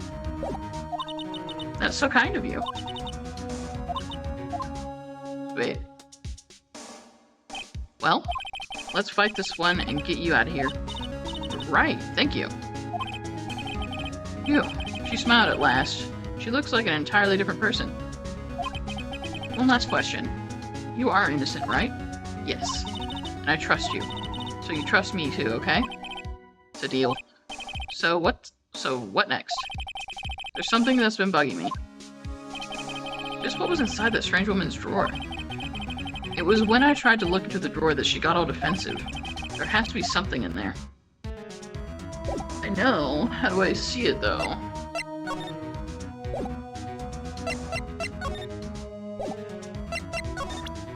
Yeah, there's nothing more I can really give here. Cool. I mean, I guess I could try to return and see if she's in there. Good afternoon, sir. Excuse me, you are? I beg your pardon, sir. I'm the bellboy of this establishment. At your service, sir. Alright. I've just come up to deliver room service, sir. Do you know where Miss May might be? I believe our guest, Miss May, is currently using the, facilities? If you know need of anything, I'll be taking my leave. Please stay as long as you like. Enjoy. Yeah. Wait, no, hey! Why does it seem like every time I come here, I end up embarrassing myself? Wait, now's my chance to snoop around a bit. I almost forgot. Ah! Came back quick. Can I ask you to inform Miss May that there is a message for her? Please tell her that Mr. White of Blue Corp phoned. Oh, right, sure. Mr. White of Blue Corp? Wherever heard that name? She literally just said it. White. That was his name. My sister told me. White was the name of the guy who ruined Mia and Maya's mother. Could it be a coincidence? There's a screwdriver seat. Yep. Yes. What do we have here? Wiretap. What would a woman like her be doing with a thing like this? Add to the court record. There's definitely something suspicious about this Miss May. Why would she have something like this in her hotel room? There's a story behind all this, I know it. Alright. I'll be using this bit of evidence in tomorrow's trial, that's for sure. For Maya's sake. To get to this woman's... Wait, you know what I mean. Oh boy, still there? Well, I'm screaming. Look forward to tangoing with you tomorrow, Miss May. In court. Court.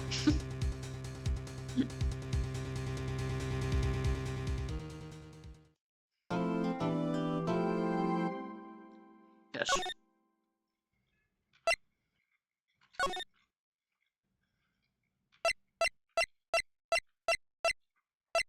Okay, cool. Plenty of save slots.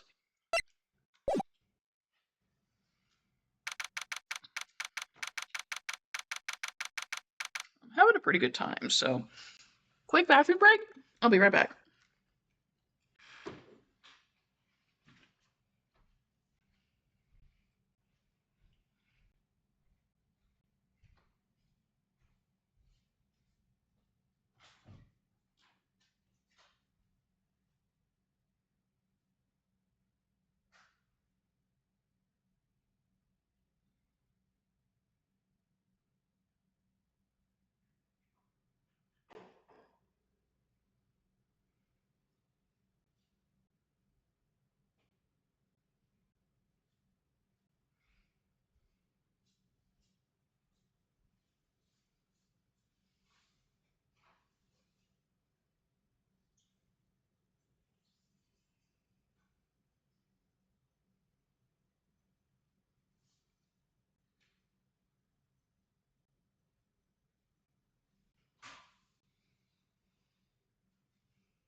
Sweat. Another bite of my pizza.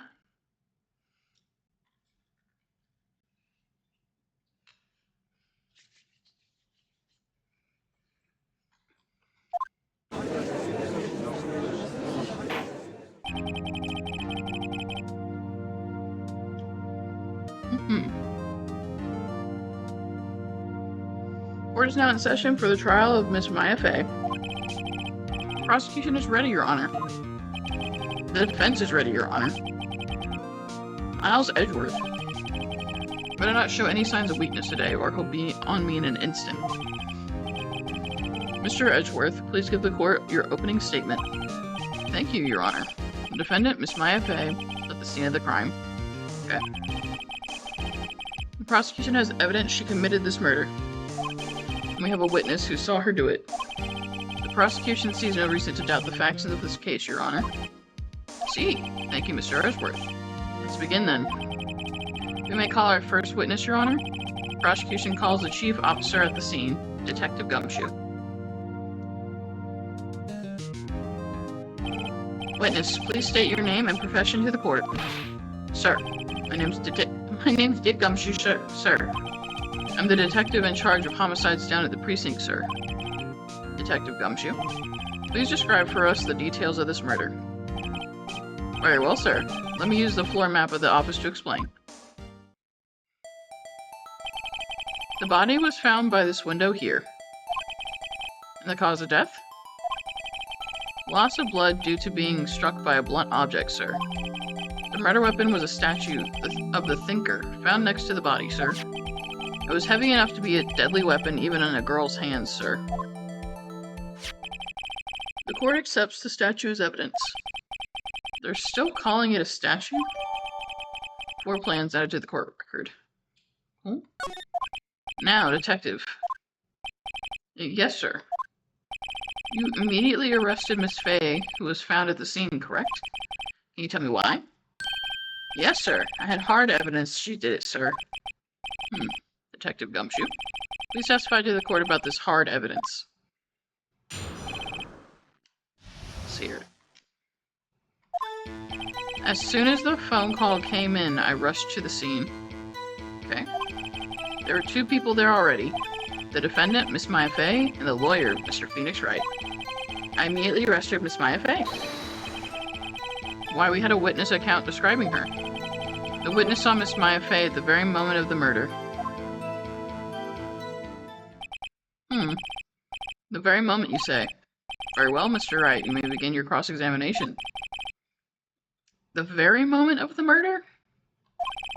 Cross-examine what? I couldn't see a single contradiction in that testimony. Whoosh. Smack. Hey, Maya just threw something at me. What's this? My sister couldn't find any contradictions in a witness's testimony. She would bluff it and press the witness on every detail. The witness always slips up and says something wrong. Worked lots of times. Should have expected Maya would know some of her sister's tricks. Alright, let's give this a try. I mean, I was gonna do that anyway. I was given the option. Something that mattered? No, Your Honor. I'd like to begin my cross-examination.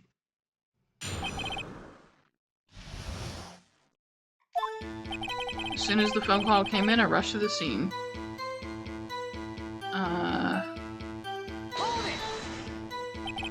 Who did you say you got a call from? Hey pal, don't play dumb. You know who. Call was from a customer at the Gateway Hotel right across from the crime scene. Okay, I pressed. Not sure it did much though. Right, please continue. Okay. I feel like press.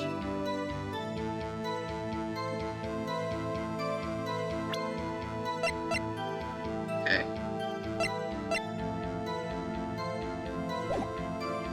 The defendant, Miss Maya Fay, and the lawyer, Mr. Phoenix Wright. Okay. Immediately arrested Miss Maya Fay.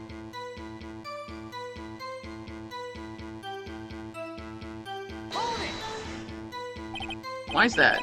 What's your reason? Why, we had a witness's account describing her. The witness saw Miss Maya Fay at the very moment of the murder. See a single contradiction in there. To take Maya's advice and press him on anything suspicious. As soon as the phone call came in, I rushed to the scene. Okay. Let me check and make sure I don't have...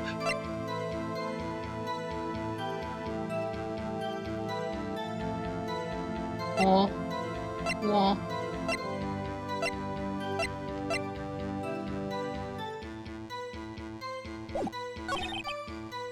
Yes.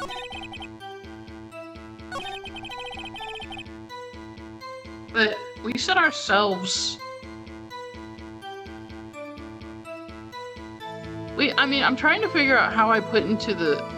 We have the knowledge that she couldn't have possibly described her. Because you can't see into the room. But...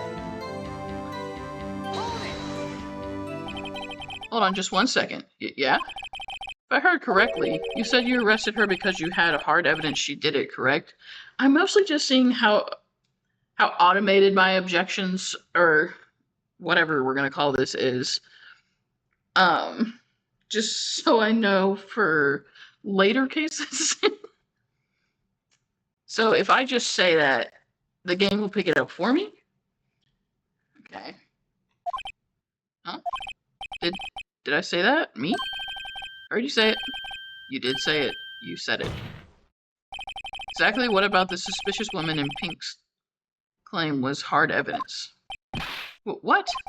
Miss May isn't suspicious, and she sure isn't pink, pal. Well, I guess she is pink. That's enough. Detective Gumshoe. Do you have any more solid proof other than her claims, Detective? Guess pressing can have its advantages. Yes. Ah. Sorry, I got the order of things mixed up in my testimony, Your Honor. There was something I should have told you about first. Very well, Detective. Let's hear your testimony again. Okay, let's hear it. Come on, girl.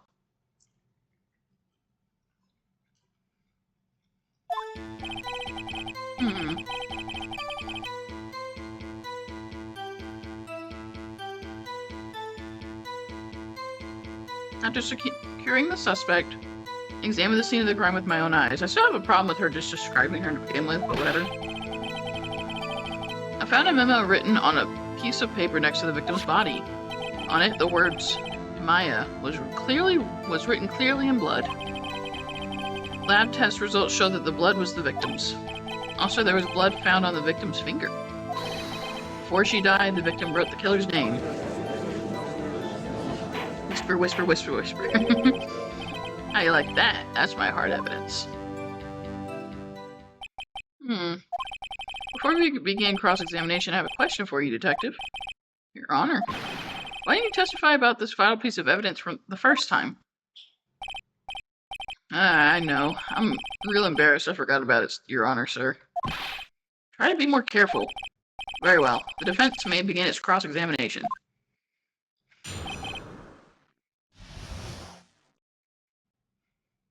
Okay. Securing the suspect, examine the scene with my own eyes. A memo written on a piece of paper next to the victim's body. I mean, would it be much to say that it wasn't included on the report?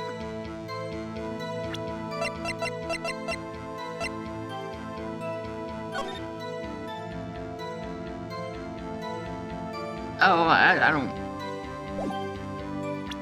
What if I present it? This evidence clearly reveals the contradiction in that statement, Your Honor. How exactly are the evidence in that statement just now related? They aren't, are they? Not at all. Okay. I don't think that won me any points with the judge. Word. So I have lives up there. Okay. On it, the word Maya was written clearly in blood. Lab test results show that the blood was the victim's, so there was blood found on the victim's finger.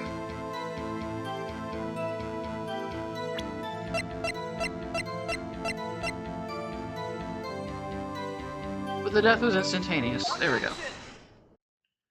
Detective Gumshoe, there's one thing I want you to clarify for me here. You say that the victim, Miss Fay, wrote this note? That she was accusing the defendant, Maya Fay? That's really what you're saying? What? This isn't one of those lawyer tricks now, is it? Of course she wrote it. Who else could have? You have it backwards, Detective. But backwards. The victim is the only person who absolutely could not have written it. This is a report from your department, Detective. Immediate death due to a blow from a blunt object. She died immediately. No butting your way out of this one, Detective. Ooh. Order. Defense has a point. Someone who died immediately wouldn't have had the time to write anything down. Mr. Wright, I beg your pardon, but when exactly did you obtain that autopsy report? When?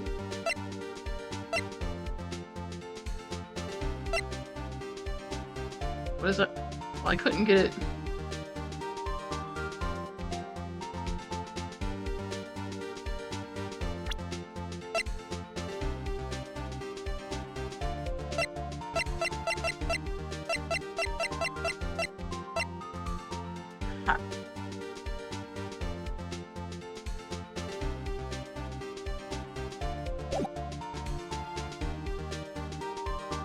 What is that?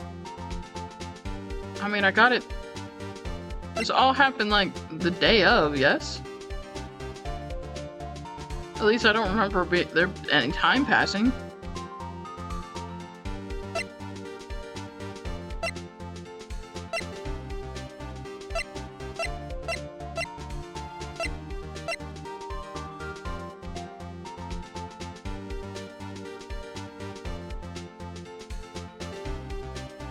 I'm trying to see what angle he's got.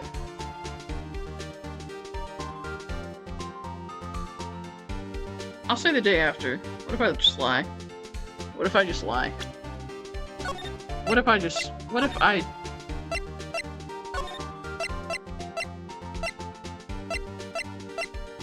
I'll put this one up here. What if I just lie? It was the day after the murder. Prosecution's point being that autopsy report is outdated, Your Honor.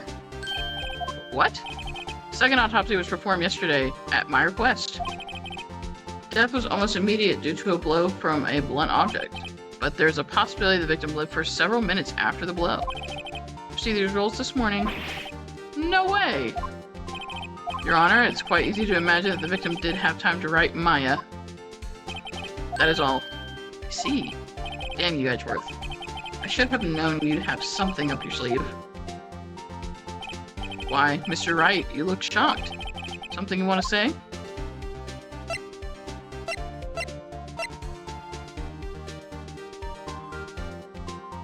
I mean, I'd rather say nothing. You're a sham! Mr. Everett, I've heard there's nothing you won't do to get your verdict. What reason could you possibly have had to request a second autopsy report? Mr. Wright, the defense will refrain from personal attacks on the prosecution. No matter, Your Honor. I have another meat of a pizza here.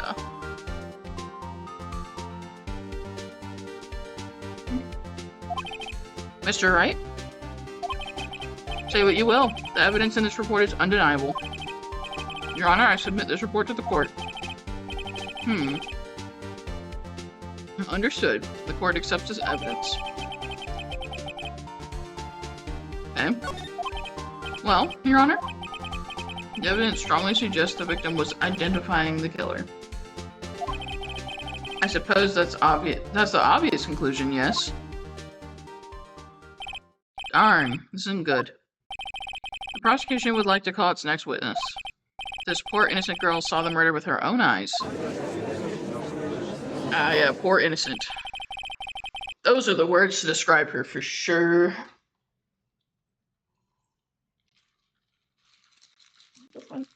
Ah. The ice melted and I basically just took a sip of water with kind of flavoring. Thank you. Let the witness, Miss April, may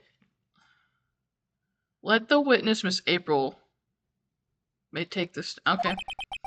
Exactly what part of her is innocent?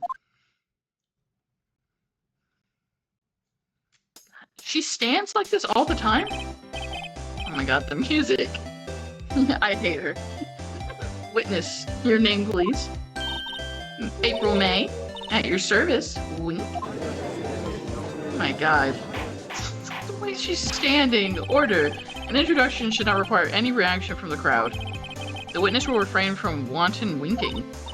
Aw, yes, Your Honor. This is not good. He's already captured the heart of every man in the courtroom.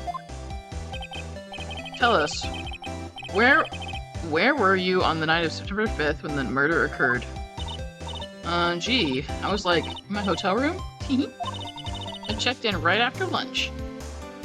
Okay. This hotel is directly across from the Fay & Co. law offices? That's right, big boy. Please testify to the court about what you saw. What is it?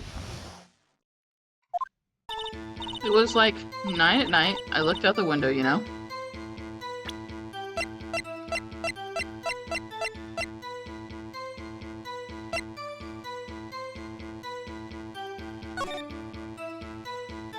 Oh, this is AM. Cool. Just wanted to make sure.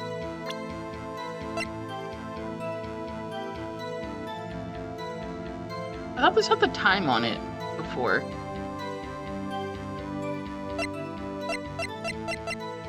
Just wanted to check that the time was correct, but whatever. Out the window, you know? And then, oh, I saw a woman with long hair being attacked. The one attacking her was the mousy girl sitting in the defendant's chair. Then the woman, like, dodged to one side and ran away? That girl, she caught up to her and she hit her. Then the woman with the long hair, she kinda slumped. The end. That's all I saw. Every little bitsy witsy.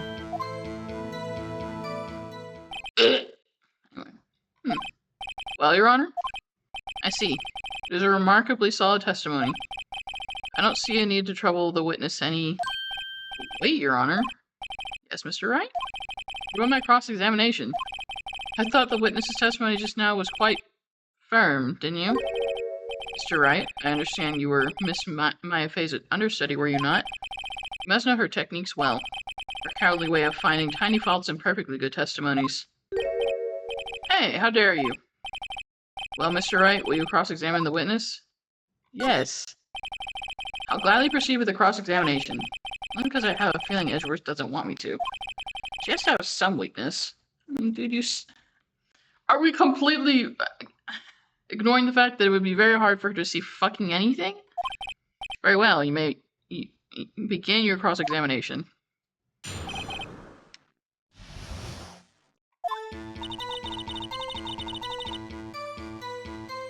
Fine. Oh, I saw a woman with long hair being attacked. The one attacking her was that mousy girl sitting in the defendant's chair. How do you know she was the defendant? Huh? Well, you know. She had a girlish physique. Women know these things. Look, I just know, okay? There was only one person at the scene of the crime with a short, girlish figure. Testimony is bulletproof, Your Honor. He's right. Oh, I questioned the testimony. Hold on a minute. That testimony stinks. Well, what? Miss May, I'm willing to bet that... You're lying. Are you telling the truth? Did you really see the defendant? Yeah. Mr. Wright, what's the meaning of this? Yes, what is the meaning? Somebody tell me, because I'm clueless about this, I mean. Okay. You had really witnessed my client, Maya Fey. You would have noticed her clothes before noticing her physique. I mean, thought we were just gonna go with you couldn't fucking see her, but whatever.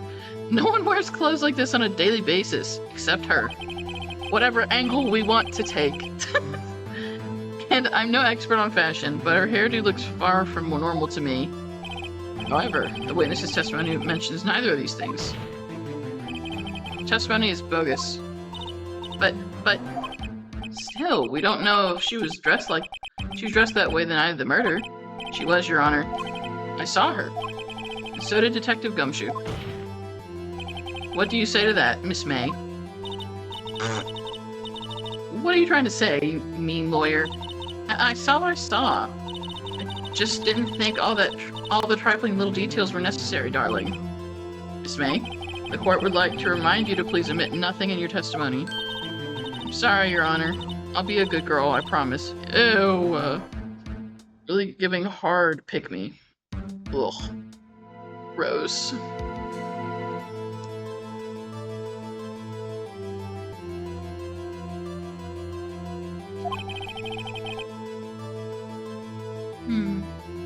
Your testimony again, if you would. Damn, I almost had her. Witness's account. I did see everything, I did. The victim, the woman, dodged the first attack and ran off to the right.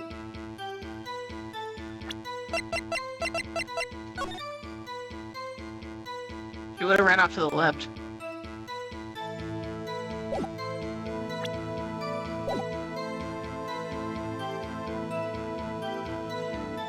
Just afraid to fight.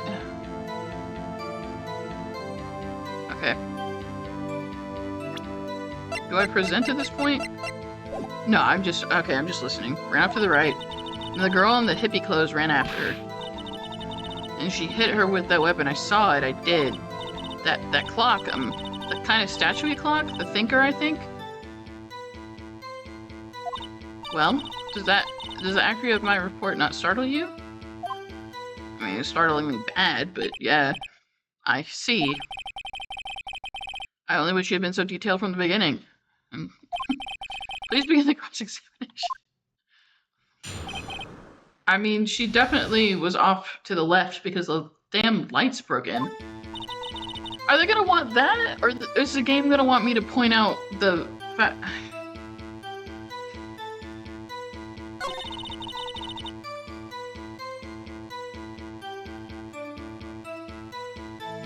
Can I present evidence here?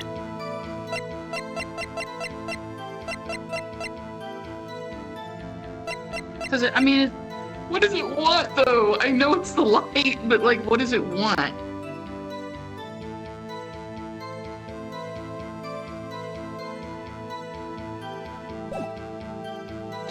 Hold it. Is that right? As in, you're right as you looked from the hotel? Which hand do I hold my knife in again? Right. It was my right hand, right? Please continue. And she hit her with that weapon. I saw it. I did. Well, do I not just present...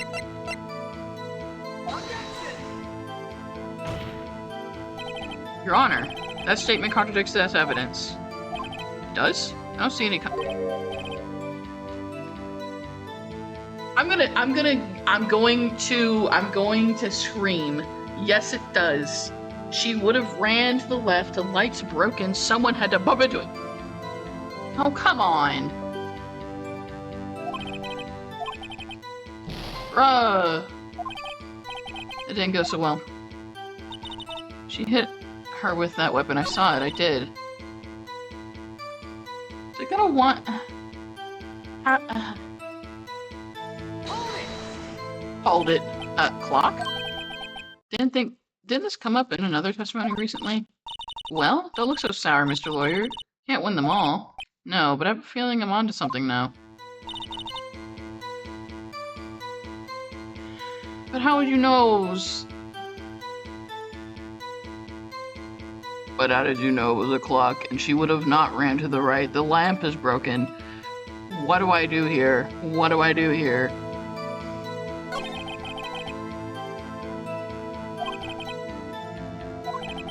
I'm pressing to squeeze the truth out of her.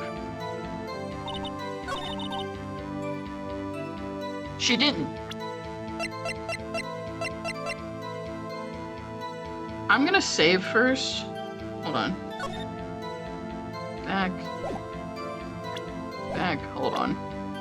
So I'm a little irritated.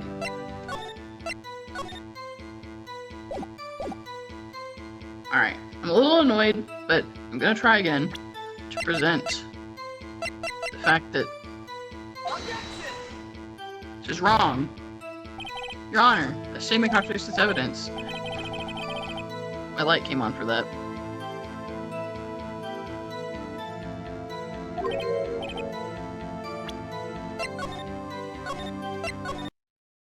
Mad.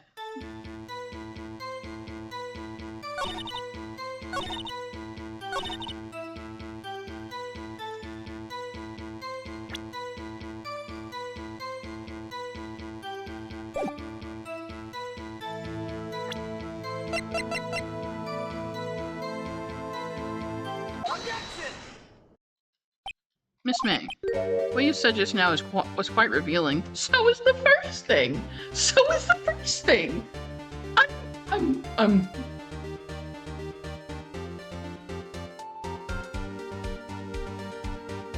The lamp was broken. You could argue that. Why was whatever. I'm just along for the ride. Revealing? Ooh, you'd like that, wouldn't you? Not Mr. Lawyer? You just said that this statue of the thinker was a clock. There's no way of knowing that just by looking at it. Another person in much the same position as you recently called this a clock, too. And he was found guilty of murder. What does that have to do with anything? Who cares? I need a bite of my pizza. That was infuriating. I lost lives for making a good point.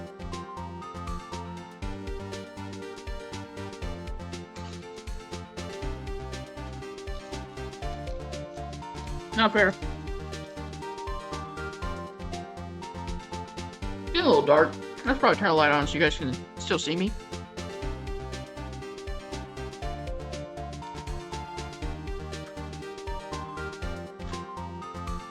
how is what I... How? Man, how's that wrong? You could argue it. It would be fine.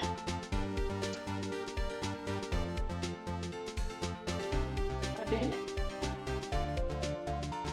I'm not wrong to say that she probably could have run to the left because the freaking lamp's broken.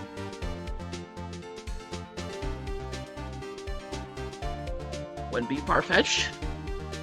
Who cares? I mean, it equally is pointing out the same point as before, that she couldn't have seen anything from her point of view anyway. We said from that room, you know what? Miss May, can you explain how you know this was a clock? The witness saw the murder with her own eyes. That's all that's important here. Spencer's trying to confuse the issue with trivial concerns. Yes, of course. We'll withdraw your question, Mr. Wright. No. But questions are all I have, Your Honor. And as you may recall, I've caught murderers with these questions before. Well, only once. Objection sustained. You may continue to question the witness. Yeah, that was close. If you stopped me there, the trial would be over. I so feel like I'm just along for the ride here. And hope I picked the right one. Damn. Oh, what? So what happens now? Happens now as you answer my question. How did you know it was a clock? What? That's... because I heard it? Yes, I heard it say the time. I mean, she was giving bimbo, but I didn't actually think she was one. So you've been to the law offices of Faye & Co.? No, hey, I didn't say that. Why would I go there? I heard it from my hotel room. From your hotel room. The law offices of Faye & Co., where the murders took place, is very close to the hotel. No, you could not have. What kind of baloney? Well, Mr. Wright, are you satisfied? No.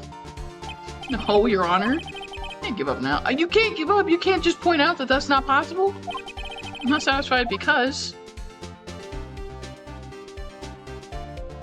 Okay, I don't know that it couldn't have rung, but I do know she couldn't have heard it. But forgive me for being logical. I'm going to save really quick before I screw myself over. Clearly. She couldn't have heard it. You're at the hotel. There's no way you could have heard a clock go off in the building next door. You have proof that she could not? What do you mean?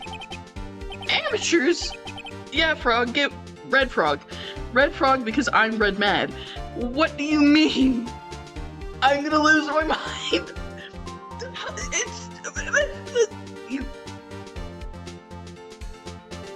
A clock from the building next door. She's not even if she was on the first floor of the building, in the lobby, she couldn't have heard that. What kind of baloney? In the courtroom, proof is everything. Without it, you have nothing. You are nothing. Be bugging me. I'm mad, girl. What do you mean? I don't need evidence for that. I don't need evidence for that. You just know that. I'm gonna take your ass right now. You're gonna be in her hotel room, and you're gonna fucking listen for that clock. I'm gonna set off the clock. And you better tell me you hear it. Hey, that's just not logical. It's not logical. I'd like to propose a test to see if she really could have. Prosecution denies your request. What? On what grounds? This is a trivial matter with no direct bearing on the case at hand. Indeed. Objection. Damn, time to switch directions. Quick. Ready to proceed, Mr. Wright? No. No, Your Honor. Can't give up now. Not satisfied because... couldn't have rung. Your Honor, members of the court. It is inconceivable that the clock in question rang. It's empty. That clock is missing the clockwork. I guess I should have just gone with that, but I feel like, logically speaking, to people that have working brains, that you would just know that you can't even hear the clock. Doesn't matter that it's empty. Even if it rang, I could have 2 blowhorns in that office. She still wouldn't have heard that shit. I am angry.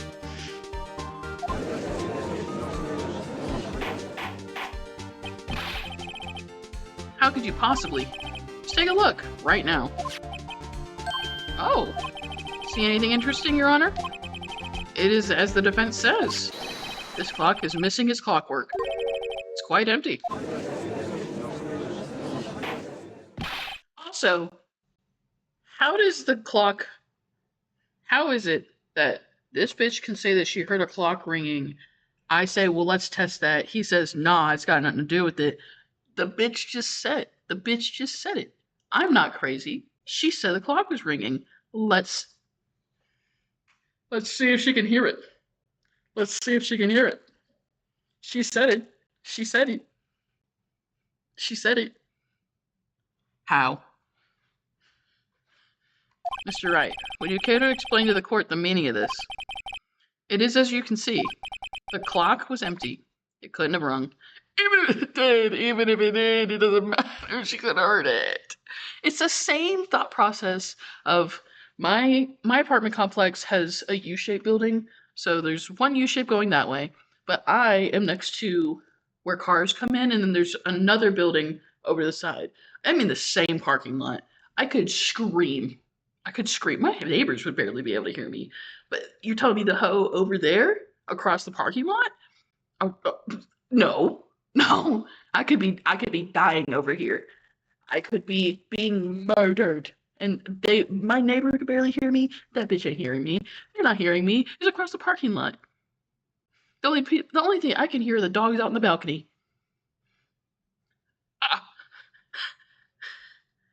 No. No. Logic wins. Not in this world. Not in this world. It doesn't matter. Therefore, this witness is a big fat liar. She's also a big fat pygmy. Fat? Well, Miss May. What kind of courtroom? Tisk. Quite a show you put on for us, Mr. Wright. He knew the clock was empty. Somehow, he knew. I'm afraid you've forgotten one thing, however. Indeed, the clock is empty. As you say, it can't ring. However, we must ask, when was the clockwork removed? Well, I mean, I've got that for you, big boy. It's on a phone. It was after the witness heard the clock, then there's no contradiction. That's true. That is a possibility. The clock might have been emptied after she heard it. And that is exactly what happened, Your Honor. Well, Mr. Wright, can you prove when the clockwork was removed? Yes. Oh, impossible, of course. I have proof.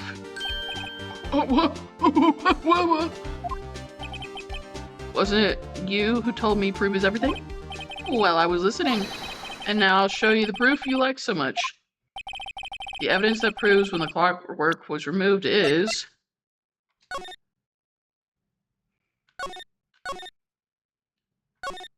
Yeah, it's in this. Blah, blah, blah. Yeah. Take that! In this illogical world, take that. Oh, hello. Sorry, I'm losing my mind over here. How are you? Take a look at this. That's a very cute cell phone. Oh, you have a girly phone. Oh, wait. This isn't my phone. Ah, my stream's pretty good. I'm in the middle of Phoenix Wright, like the very first chapter. Is it still the first chapter? I'm pretty sure it is.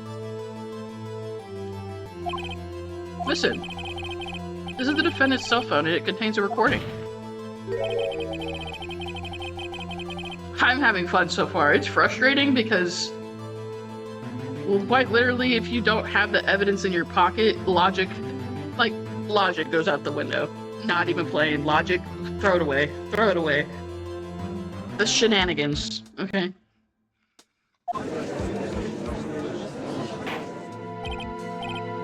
Order. Defendant's cell phone. This wasn't brought to my attention Oh, perhaps Detective Gumshoe overlooked it. He's up for evaluation soon. I gotta say, I'm starting to feel bad for the big fella. Let's hear the conversation. Oh yeah, it's a super fun game so far. I'm enjoying it. I mean, it's kind of just taking a back seat, honestly. I mean, you have to have some thought for it, but I would hesitate on calling this a puzzle game. It's kind of just an interactive story with not that many branching paths. Oh, I appreciate that. Thank you. Let's hear the conversation.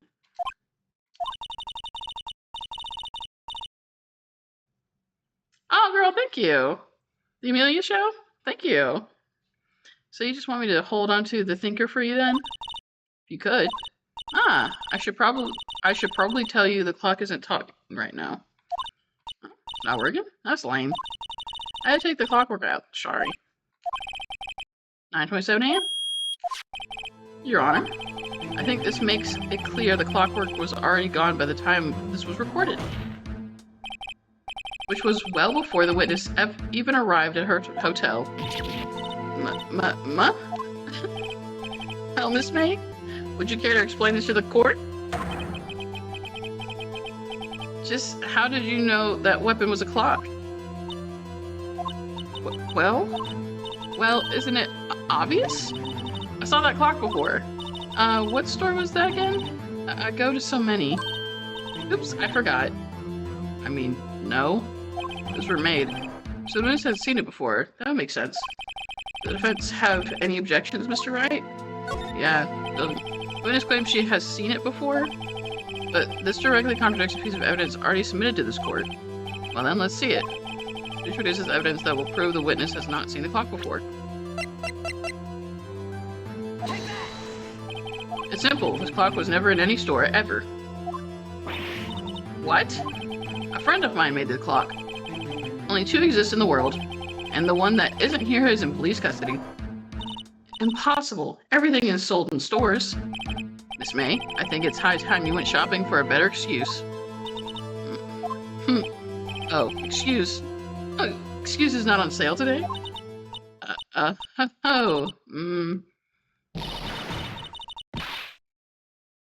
Aw, sorry to hear. Oh my god. I'm sorry to hear that. It's so fun to get on and stream. Definitely try if you can. I work all the time too, girl.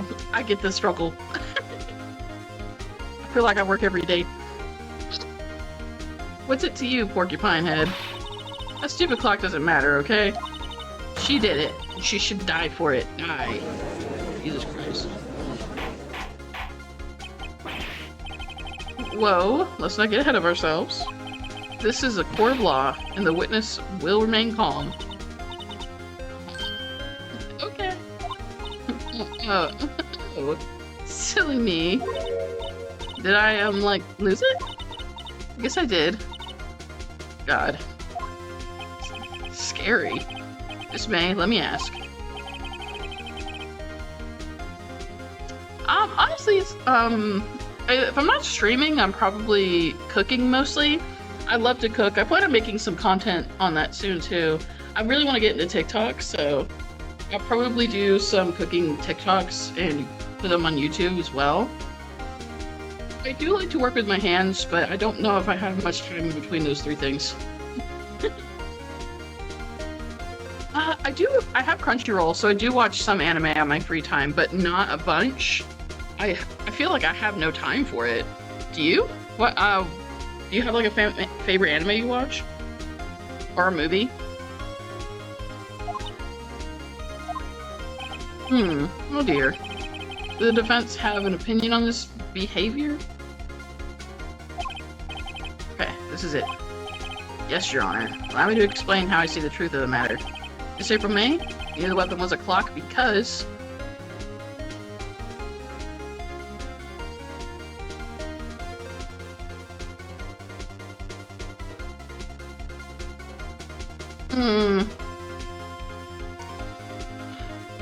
So hard to give a favorite anime.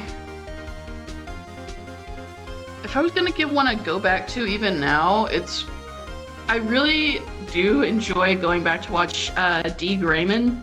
It's kind of niche. And, I mean, I'm pretty basic. My favorite character in that one's Alan Walker, for sure. I mean, I'm not 100% that she held it.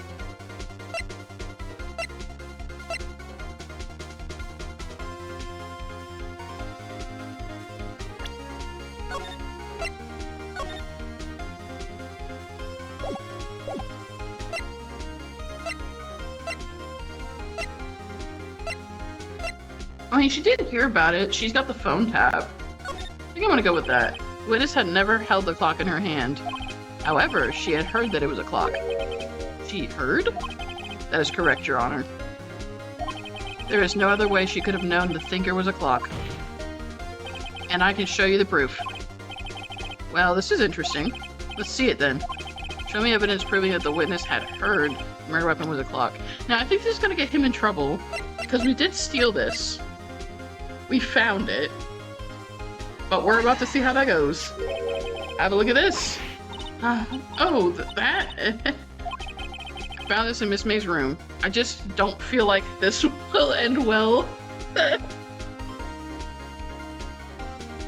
Oh, very cool. I'm not much of an artist, so I really do like seeing other people's art. I make food art. I found this in Miss May's room. I don't feel like this will go well.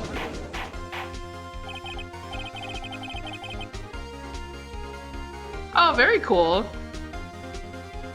Yeah, if you, like, link it in chat, I can always pull it off a chat, or my Instagram's linked too, so if you send me a request, I can take a look at your stuff. Mr. Wright, please explain to the court what this is. Miss April May? You were tapping the victim, Miss Maya Faye's phone, were you not? He's totally gonna call that out. Your Honor, this is irrelevant. I'm not entirely sure that it is. Objection overruled. It troubles me that our witness has in possession of a wiretap. I feel like his main issue could have been that I got it out of her room. Oh yeah? How so? This is outrageous. The defense truly claimed that the witness was tapping her phone? Absolutely. Even if that was the case, which it's not, you still have to prove one thing. Did the victim ever say that the weapon was a clock on the phone?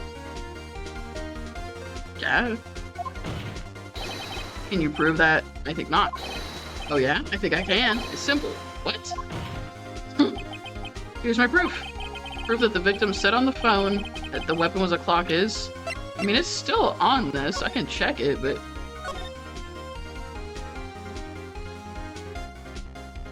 I mean, yeah, it says it right there. So this is still the correct evidence. Alright, no, go ahead. For sure. Yes, we've seen that. Listen, once more to the conversation between the defendant and the victim. What's up? You haven't called in a while. Well, actually, there's something I want you to hold on to for me. Again? What's it this time? It's a clock. It's made to look like that statue, the thinker, and it tells you the time. Miss April May, you used a wiretap to listen to this conversation. That's how you knew the thinker was a clock. Am I wrong? Your Honor, this is ridiculous. Your Honor, look at the witness's face. Does she seem amused to you? The defense demands an answer. Witness, answer the question. Did you tap her phone? Miss May? Shut up, all of you. Oh, you lawyer. Oh God, Jesus Christ.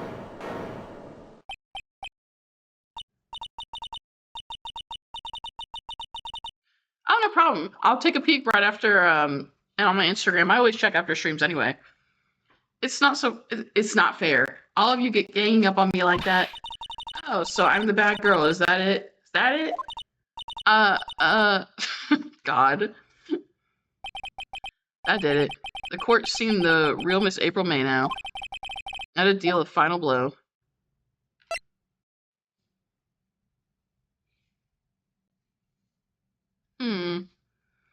Why the wiretap? Why did you tap her phone? Answer the question. Do I have to? Isn't this a murder trial? Isn't tippity tapping irrelevant? No. No, she's saying exactly what Edgeworth wants her to say. Miss May, you're tapping the victim's phone. I hardly call that irrelevant. While this court does not condone the defense's tone of voice, he has a point. Well, Miss May, do you have an explanation for the court? Take a little bite of my pizza here.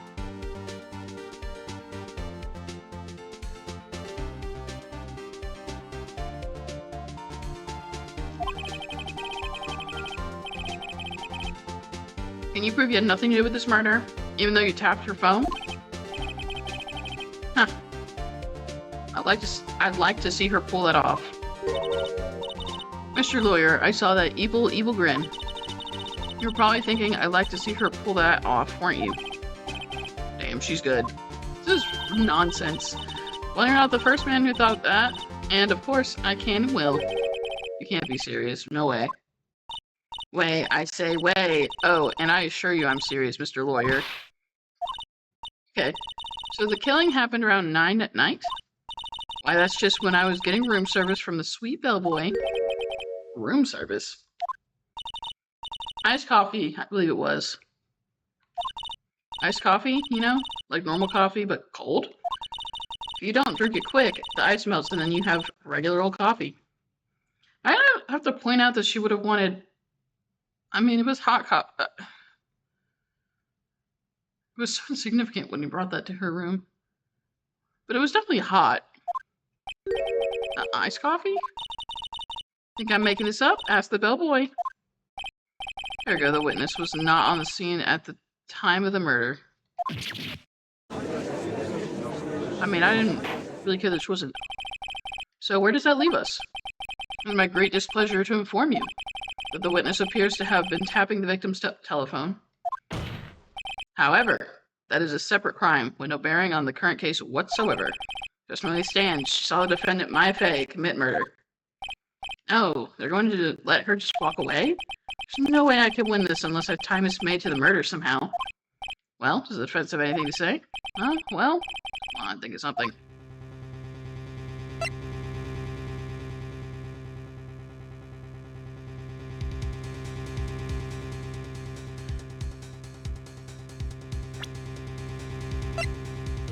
Because I don't think the bellboy can help me in here. I mean, all he's going to confirm is that she was in a room and got coffee. I'm not accusing her of being at the crime scene. But I still have a problem with these glass shards.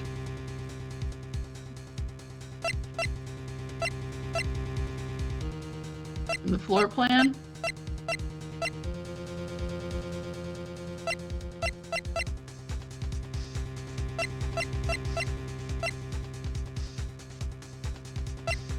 Like, that has to do with this. Also, the fact that she couldn't see all this from her hotel room has to do with this, but... I'm gonna do another save.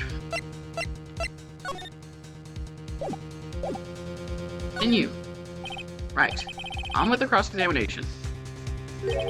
What exactly do you have left to examine, Mr. Wright? Miss April May has admitted to the wiretap, yes. There is no relevance to the case at hand. Murder. No way you can prove any connection. Uh-oh. Think. This can't be the end. But I'm out of evidence. Then I believe the cross-examination over. Have any other witnesses to call? None, Your Honor. She's the last. What? But that means... Wait, Your Honor. Yes, Mr. Wright? Defense would like to call the bellboy after all. I still feel like... I need to get out. I have to get out of the mindset that this shit is logical. I've got to. I have to. Because I want to point out that light is broken. Even suggest it. But no! I'm not allowed. As I thought. May I remind you, dear Mr. Wright, should you question the bellboy, Miss April May's alibi proved to be solid, then by default your client, Miss Maya Fey, will be pronounced guilty. Are you prepared to accept my condition? He's got me backed into a corner. I don't see any other way to take this. I accept. Very well. The court calls the hotel bellboy to the stand. I believe we're ready for the witness to testify. I feel like it could just not give me those options if one of them is going to be what I have to go with anyway.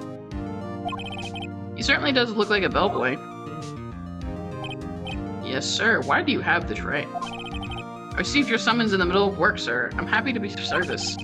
That tea set looks rather heavy, so without further ado, the witness may begin his testimony. Very good, sir.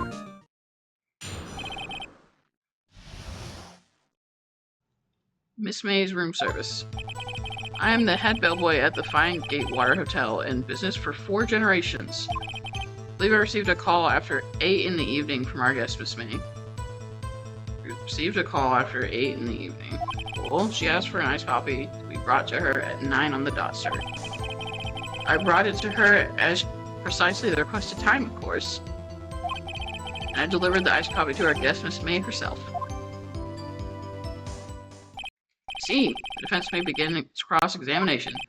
Right, I'm ready, I hope. This is it. I can prove Miss May was involved with the murder somehow. If I can't. God, I will be finished.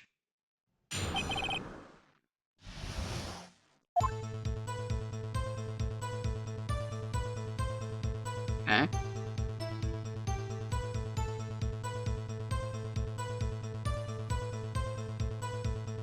Still. I believe I received a call after 8 in the evening. Cool. He received a call after 8 in the evening from our guest. He asked for iced coffee to be brought to her at 9 on the dot. Brought it to her precisely the requested time, of course. Or the iced coffee to our guest, Miss May herself. This bellboy wouldn't have a reason to lie. I have to find something to use in his testimony. One more time, I'll press him until he spills the beans on his tea. Well, I'll try whatever. What exactly is it you do at the hotel? Why, anything required of me, sir. I check in guests, I check out guests, clean rooms, make beds. I even deliver room service, sir. Check Miss May in personally. Are you always so prim? Mr. Wright, you refrain from asking frivolous questions.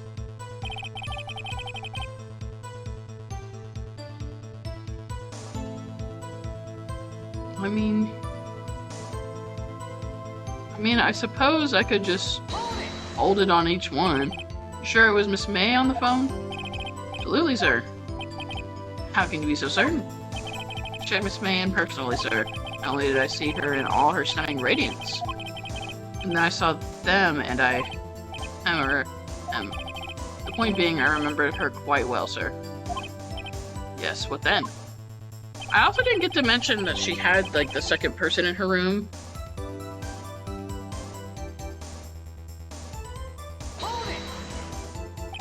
On the dot, you say? Yes, confirmed that detail several times. She was watching a program on the TV and wished to drink after she finished, sir. 9, the time of the murder. I to her at precisely the requested time, of course. Okay. You are sure it was Miss April May herself? Absolutely, sir. Absolutely? Yes, sir. As in, so very absolutely, sir. An endearing mannerism of mine. How come you're so very certain? Well, when I brought the room service, sir, she, the guest, sir, favored me with, embarrasser. Sir, what? Embarrasser? Is that French for embrace? It's French for kiss, sir. But not a French kiss, sir. More of a peck of the cheek.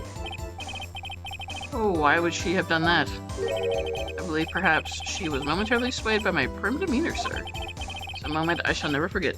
Ever forget, sir. Very fishy to me. I figured Miss May was up to something and wanted the bellboy to remember her. It's no good. There's nothing here. Is that it?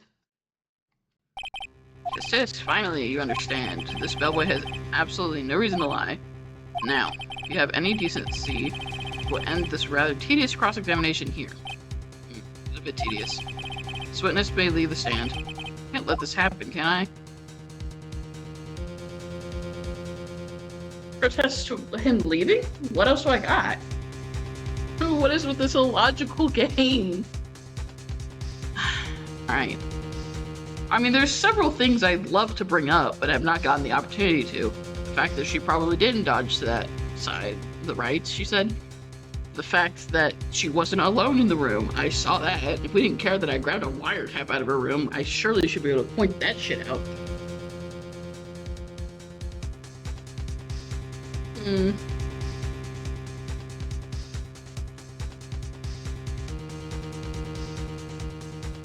What does it matter?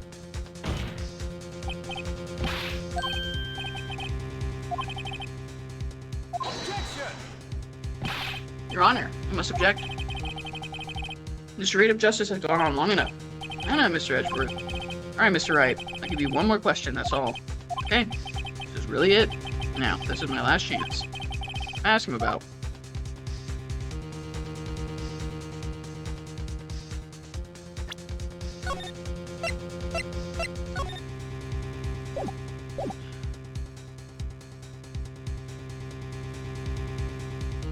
Check-in. Tell me about check-in. Tell me about when you checked in, Miss May. Oh, alright. Very well, sir. First thought was that she was a beautiful, beautiful person. She's just my type of girl, so it was a disappointment, really. I see. Excuse me? What exactly was a disappointment? Well, I am not without charm, sir, but even I have little chance with her lover there. What did you say? There we go. What did you say? Ah, oh, or rather quite. Bellboy, tell us the truth now. Did Miss May check in with another person? Oh! Finally. I object, that was objectionable. Objection overruled. The witness will answer the question. Yes, I see. Why did you not mention this in your testimony? Well, sir, you didn't ask. Nice try. That's the sort of thing you're normally supposed to mention. Yes, quite, indeed. It was the good barrister there, Mr. Edgeworth, who... He asked me not to mention it if it wasn't specifically asked, sir. You fool. I've done it. I've won. How is this winning? Miss April May checked into a twin room with a man, correct? Yes, sir. Then, when you brought the room service, you didn't see that man in the room? That's right, sir. Your Honor, we have just learned of another person involved who may have been the murderer. In light of this new fact, I hold that it's impossible to judge the defendant. Wouldn't you agree, Mr. Edgeworth? And who, Mr. Wright? Who is this other person? Simple. It was...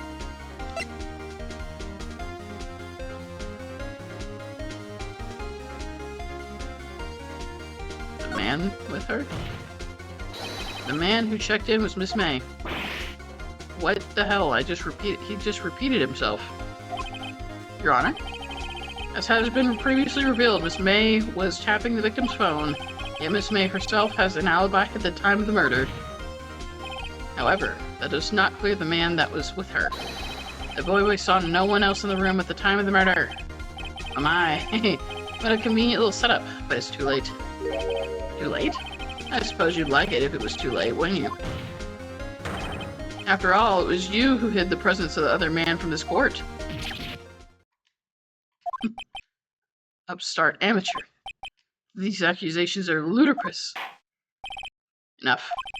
The court acknowledges the defense's argument. I expect the prosecution and defense to look into this matter fully. Am I understood? Yes. Yes, Your Honor. That's all for that is all today for the trial of Mai Fei. Court is adjourned. I think I may need to take a break after this chapter. This game is frustrating me, Jesus Christ.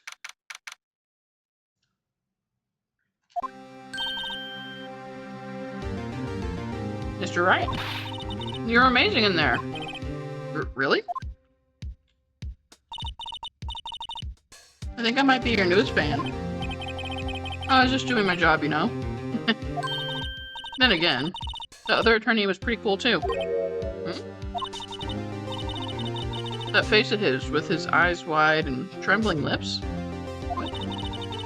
Sent shivers up my spine. You say so. So what happens with me? Do I get to go home now? Well...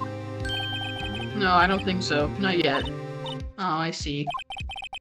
But I got a great lead in today's trial. A lead? That man was with Miss May. He's the key. Oh, I get it. What happened to Miss May after that anyway? Heard they arrested her. I guess she's learning her charms won't work here either. Everywhere. She's probably at the detention center now. I may have to go down there later. Anyway, this case is far from closed. Yes, sir. I'm going to find out more about this man. You think he was the one who... Maybe so. Sis. Don't worry. I'll find him by tomorrow. I promise. Counting on you. Ask for a full record of April May's testimony. That might come in handy during the trial tomorrow. But now that I have it, I'm not so sure. Most of her testimony was all lies. In fact, there's only one part that hasn't been stricken from the record.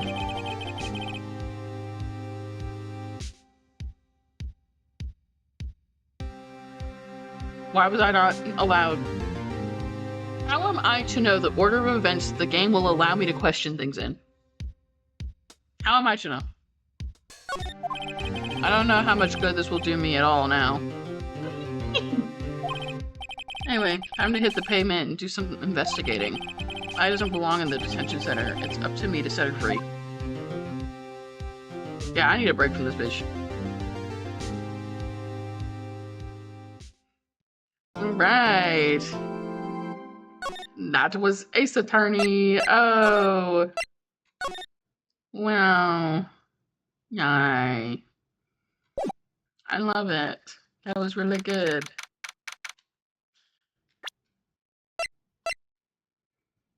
Touch me. No, touch me. Yes. I am having a good time. It just gets me fired up because, you know what? It's alright. We all know I'm not crazy, so that's good enough for me. Yes. Well, that was Phoenix Wright. I can't wait to play more. I can't wait to play more. I will be back as soon as I can be. It was a lot of fun. Bye.